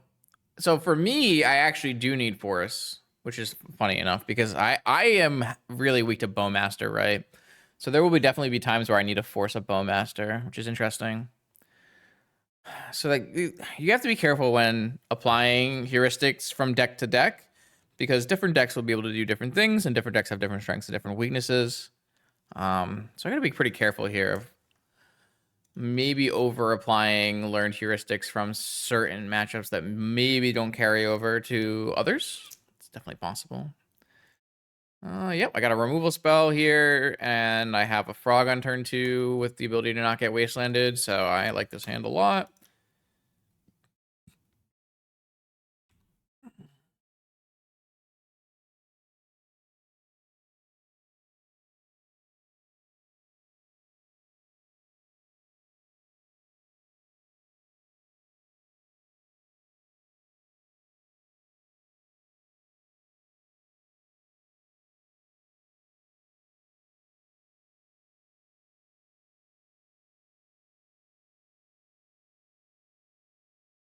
I'm willing to just hide the information from my opponent again. I will get a Bayou. It's actually probably worse than an Underground Sea. Let's see if it gives me a Bayou or an Underground Sea. When it stops spinning. I hope I don't get dazed. Really hope I don't get dazed. I don't play very many decks that are very dazable, but this deck is so dazable. Everything in this deck is dazable. I just have no mana. Please, game. I just like to play.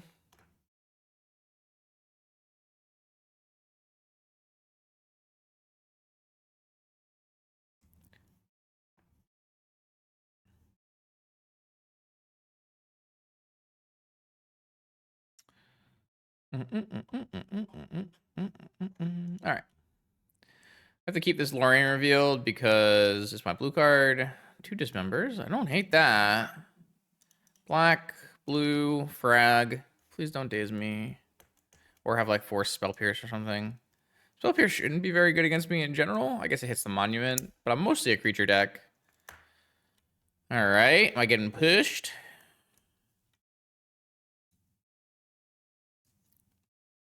Nothing. All right. Okay. So I have a Resolve Frog. I have a Force. I have Removal. My opponent does not have the mana to play a Frog. I don't hate this spot.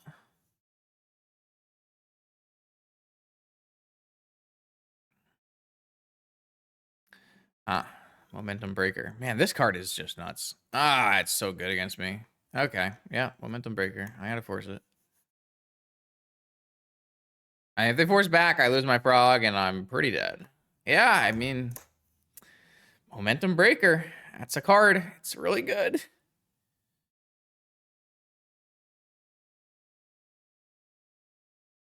All right, Frog down. So now I have all these removal spells. Nothing to hit. Nothing to use with my Bazaar. My opponent has a Wasteland coming. They have a Lurrus and a Bauble. It's looking a little doomed. It is looking majorly doomed here. I'm going to play this Bazaar and activate it. Looking for a new frog. Okay. That's a lot of lands. Oh, I should just be happy that I'm not drawing a lot of lands.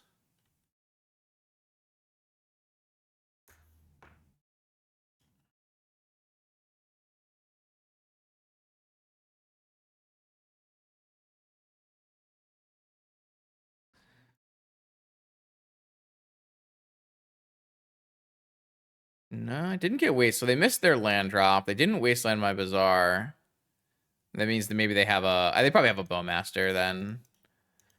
I would assume that means they have a Bowmaster.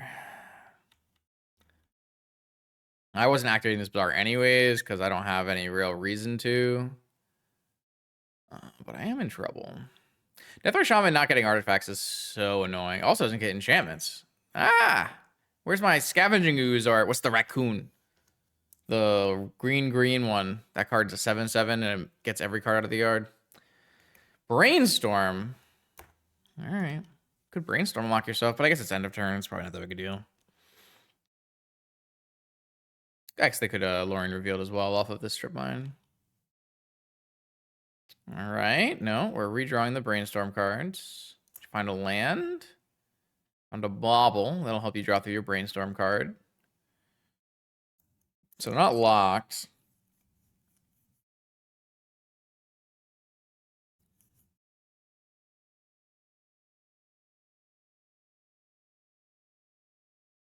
And what do you got for me, 0 mana? What's the plan? I don't think I'm going to win this game. Yeah, unfortunately, if my deck is bad against Blue-Black Lurrus, that is not a reasonable deck to play. Ooh, we have 6 cards in hand. Master of Death. All right, well, I have Dismembers. So, here's a Bowmaster. I have 2 Dismembers, so I will dismember this Bowmaster. And I will leave the ability to dismember another dismember again if I get forced here. Don't want to do that. Costs a lot of life to do that, but I have the ability to. I also technically can pay for days. But I needed to definitely wait until I had... All right, they have a negation. Sure. And then I will eat this card for fun. And dismember this again. And then I just draw and go to 0, but I have a master. I guess at that point they just strip mine me afterwards, but... Yeah, my deck is real bad against Orcish Bowmaster. That is a problem. That is definitely a problem. It's a huge problem. It's a real big problem. Things are bad. Oh, they get to go up in speed, though. That's fun. Yeah. I don't know if there's a viable solution here. Besides maybe, like, cutting forces, playing Grief Reanimate and Bowmasters and being, like, just using that as my interaction. I try to stay away from that. It's not my favorite form of making your deck have interaction, but maybe it's just necessary. I definitely like Frog and Monument together. They seem pretty nice. So I definitely see the value there. Let's buy back this master. They lost their land to do that. Let's go play a master.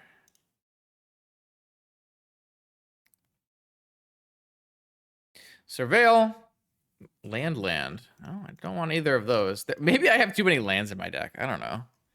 I have found a lot of lands in these games. My opponent attacks. I'll probably block because I get it back anyways. They just keep missing lands. That's a way to win for sure. Yeah, I'll block. Comes back, so. I draw another Bazaar. Yeah. Yeah.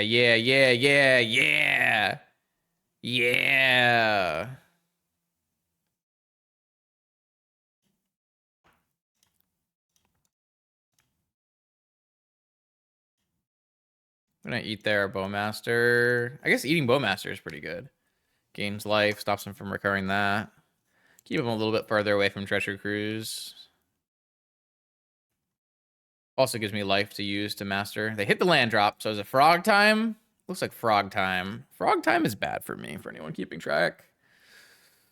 Nope, blue. Merchant Scroll for an Ancestral. All right, well, I mean, also kind of bad for me. Is it better or worse than a frog here? It's kind of a funny thought. You can draw mental missteps and stuff, though. Rainstorm. I mean, Brainstorm is certainly better to play beforehand. But I am definitely at the mercy of drawing a fetch land for that. I think I'd rather activate. Time Walk, okay. Lancer, Master, Bazaar.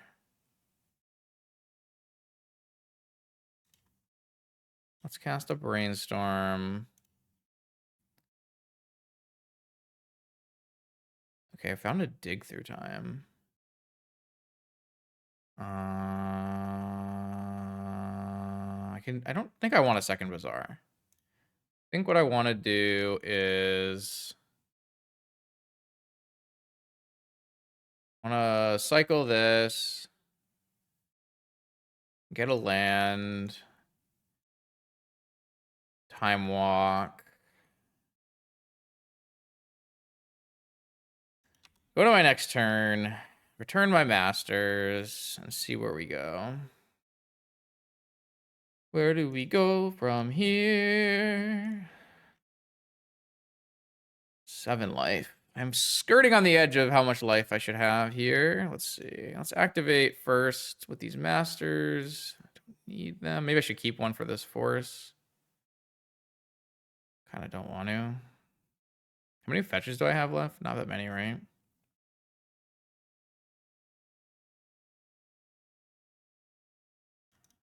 Actually, I should really have checked this before I activated it. All right, I'm out. Good to know. Let's get rid of spells, I guess.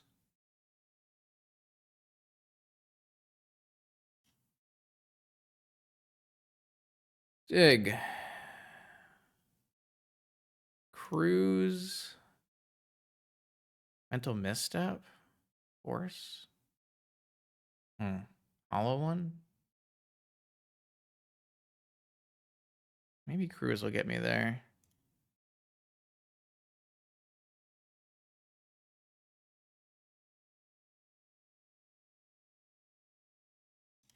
All right, land time. 2 delve spells. All right, there's my force, and this is 2 hollow ones. And that should be game. Let's just eat this frog. All right. I probably shouldn't do that because it lets me not play into days, but whatever. It's fine. I should not have done that. I should have waited. Oh, man. I feel like I got a little greedy on some of the choices here, but it worked out in the end. They have to get rid of this Bazaar. I have so many Master of Deaths, but they also need to get rid of these things. This is sweet. That was awesome. My opponent has like not had mana, so that's not good for them, but stock up is a little late. All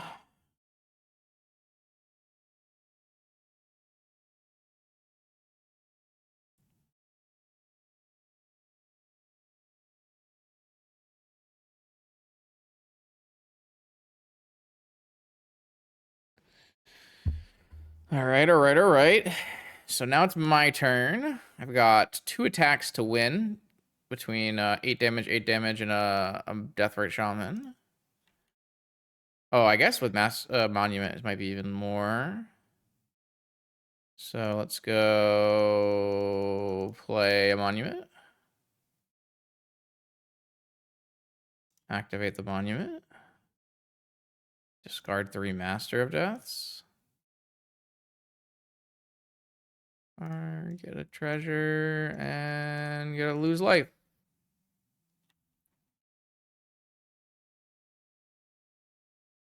Another Monument. So attack.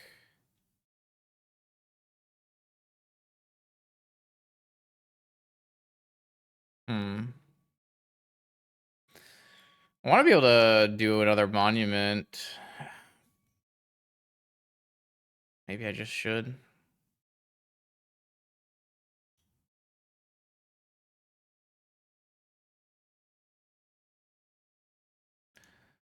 Play this out so that I can play around. I don't know.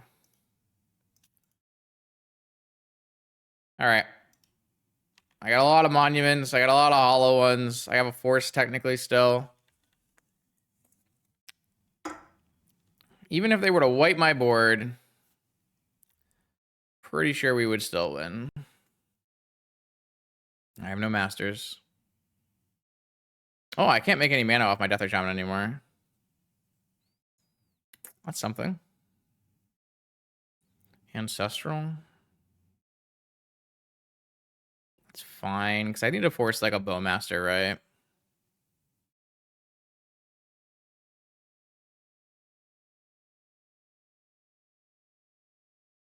I do technically have enough to just draw, discard, but then it's active player, non-active player.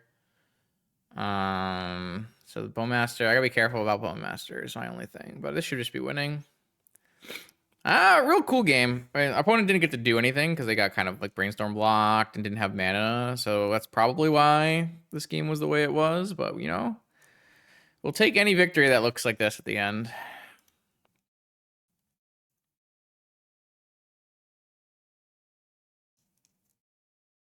What I could even do is just like play Frog and use the Frog discard to drain 6 and then drain 6 again. Or drain 6 and then drain with Deathrite. That's actually pretty sick too. Everything there is pretty cool. I'm not gonna lie to you. That was pretty awesome. It's really cool when it works. I just think it's not going to work most of the time is the biggest problem here. Oh, it's tough.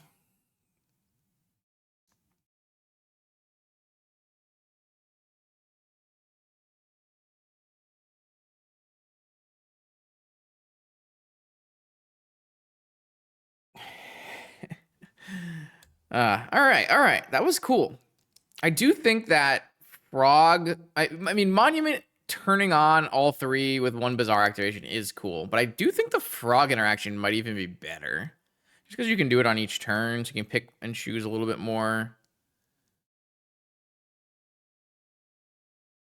All right, that was a Master of Death at its finest right there, just getting infinite value. Okay, this is an interesting hand. We have turn one Frog, we have Force, we have Demonic Bazaar. Definitely interested in this hand.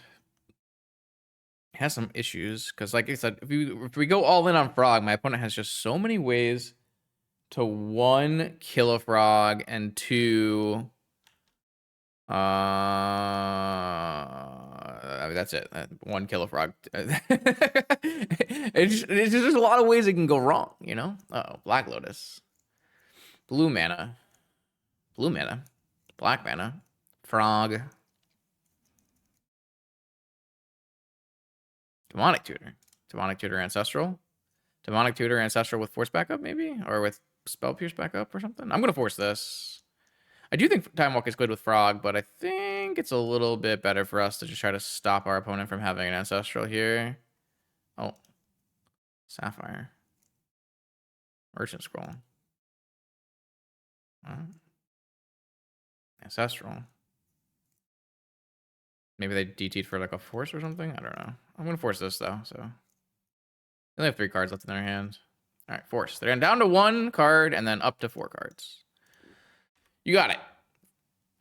Up to 4 cards. You have a mana advantage. So be it.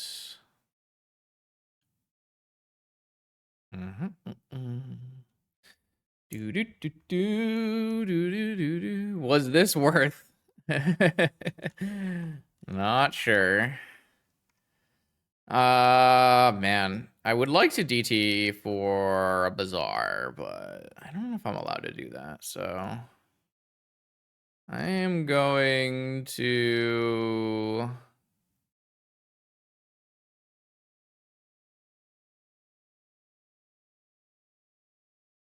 I think from my opponent's perspective, my opponent's asking me in chat if I thought it was worth, and my assumption is it's not worth. What I might have tried to do is, instead of DTing for a force, if that's what, I don't know what we exactly DT'd for, but you can theoretically merchant for an ancestral and then DT for like a cruise or something, or like another powerful payoff instead of like going in 2-for-1ing for a force, but oh man, if I get wastelanded and fatal pushed, I am dead, so. All right, well, I am going to discard this Master of Death to my Psychic Frog, because it's coming back no matter what. So, at the very least, we'll grow the Frog. Land is our best draw. That is not a land.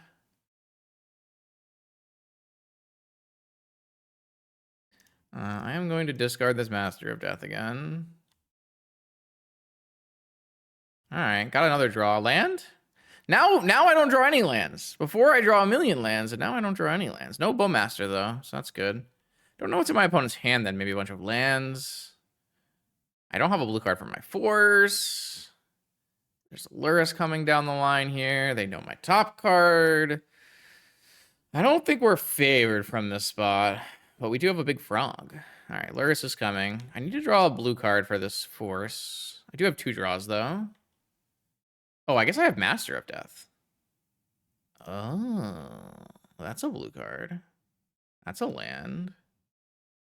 I am not going to pitch this Master of Death this time because I need this blue card if I can help it. Oh, I see. Is it better to cast this or to cast and better to cast Deathrite Shaman? It's better to cast Deathrite Shaman.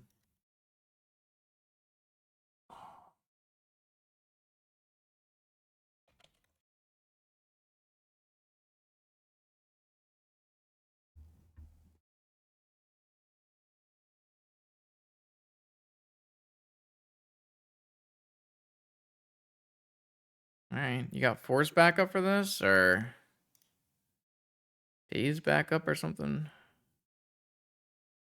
All right, Force backup. All right, well, They have Lurrus Lotus and Lurrus Bauble. Doesn't get a lot better than that. We have a cat here. Opponent is very low on time is something to consider as well. It's tough to play Lurrus Control right now with the current situation of spinnies. All right, double Bauble. Back up to 4 on my turn here. Oh, they're not going to use the second Bauble. Interesting. Maybe they want to see what my next card is after.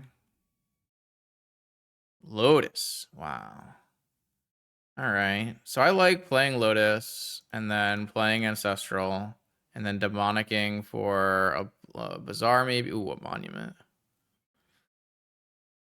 I have so many things I can do here. I'm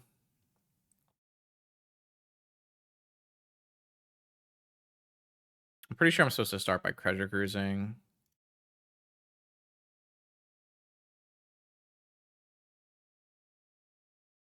And then, like, I'd like to have a Force backup for my Dismember on this Lurrus.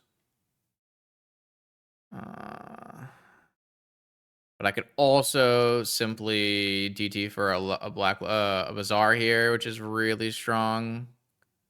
Kind of, I think I like that the most.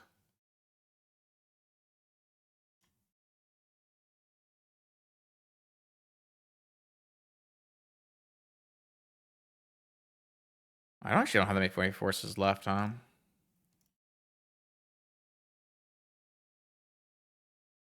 All right. Well, I didn't exactly hit what I was looking for.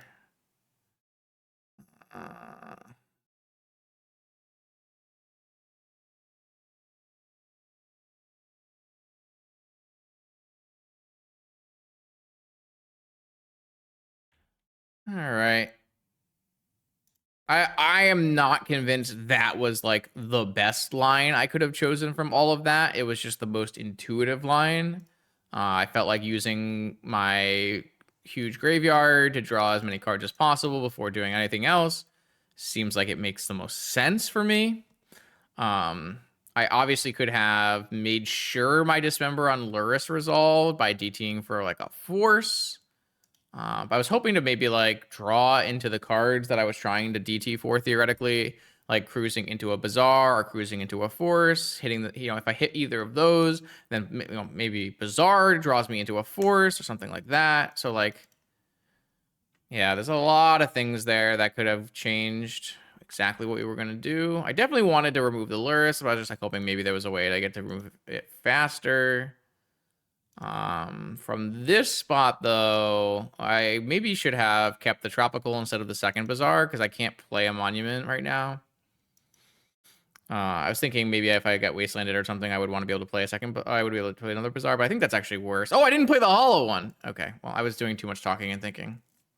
I should have played the hollow one there. I wanted to play it post-combat, and then I started talking and forgot. My bad.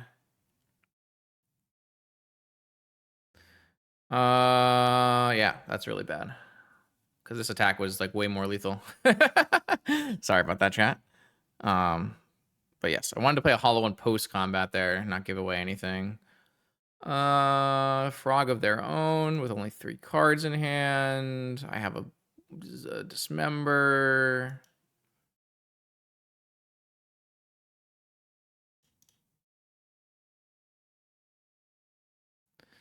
I'm still gonna activate this Bazaar. 2.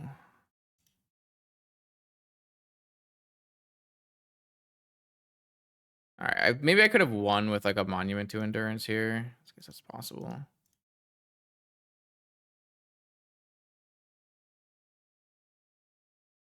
I guess if this is forced, I have to leave back my Psychic Frog. That would be kind of bad for me, wouldn't it? I think I played this back section really, really poorly. I would go back and play, like, think about, oh, yeah. I don't like the way I played the back section of this game. I was just kind of on autopilot. I don't know why, but I zoned out, especially when I was explaining.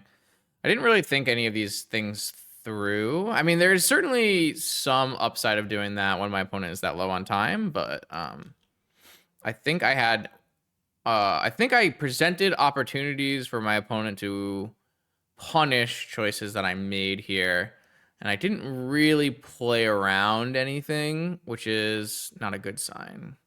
My opponent only has 2 Force of Wills left in their deck and maybe some negations, though I wouldn't suspect that many negations in versus me. I can't tell if this is like... It's lagging. Yeah. I think it's very likely that I played this ending section extremely fast and extremely loose in a way that had chances to lose. Oh my god, I almost did not play the stupid hollow ones again because I'm talking.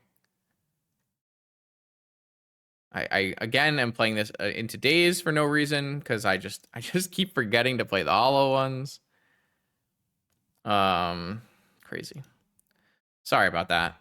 Sometimes it's hard to talk through everything. I think the biggest problem was that last turn where I didn't play the hollow one put me really... I mean, I would have won. I would have attacked it for lethal because I would have done 4 damage and I would have pitched 2 cards and killed my opponent. So, what gets them out of this here? Like a Toxic Deluge, maybe? A Toxic Deluge, I would just pump my frog. So like a Toxic Deluge plus a Fatal Push. I guess there's like something to be said about a Tabernacle from here, but not really. I can just pay for everything.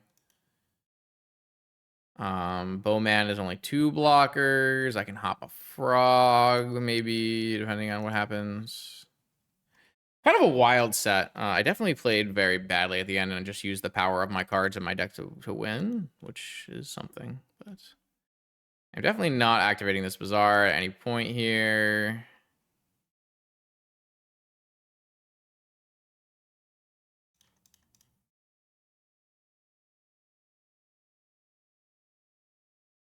It's fine.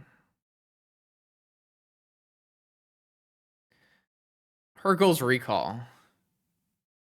Sure. It's pretty funny. I would not bring in Hurkyl's Recall against me. I'll deal 5. I can deal additional 5 if I want. Fun match. GG's. That was a fun match. Lots of different things could have changed there. Lots of interesting choices. I think in general, the big key card here is going to be a Bowman. I don't know if my opponent has Bowman in their deck. I assume they do. Did it show up in game 2? I can't remember. But Bowman is a problem. Bowman is a huge problem. So we went 2-3. We had a Jewel match that we got crushed in, but I think the Jewel matchup actually should be very playable. Then we beat up on Stiflenought. And then we got crushed a little bit in the blue-black matchup with Bowman just completely taking over. Something would have to be done to make that matchup more playable. And then we had a close set versus Shops. I think we could maybe switch around some cards to make that better. And then again, a very close set versus blue-black, where they didn't really draw the same amount of hateful cards against us. I think the answer is probably there needs to be some amount of Bowman in the deck. Maybe you have to like trim a monument, trim something else to get some Bowmasters in here. But definitely the deck needs a little bit of pruning and tuning. The general idea seems to be solid enough. I think you're going to be able to compete versus a lot of the decks in the format, but you're also going to struggle versus some of the decks in the format. You could maybe struggle like pretty heavily against Mono White Initiative. Maybe you'll struggle against Dredge. I think Blue-Black Lurrus in general is fine if you keep Bowmaster away, but you might need to do some like Dark Blasts or Bowmasters of your own to make sure that happens.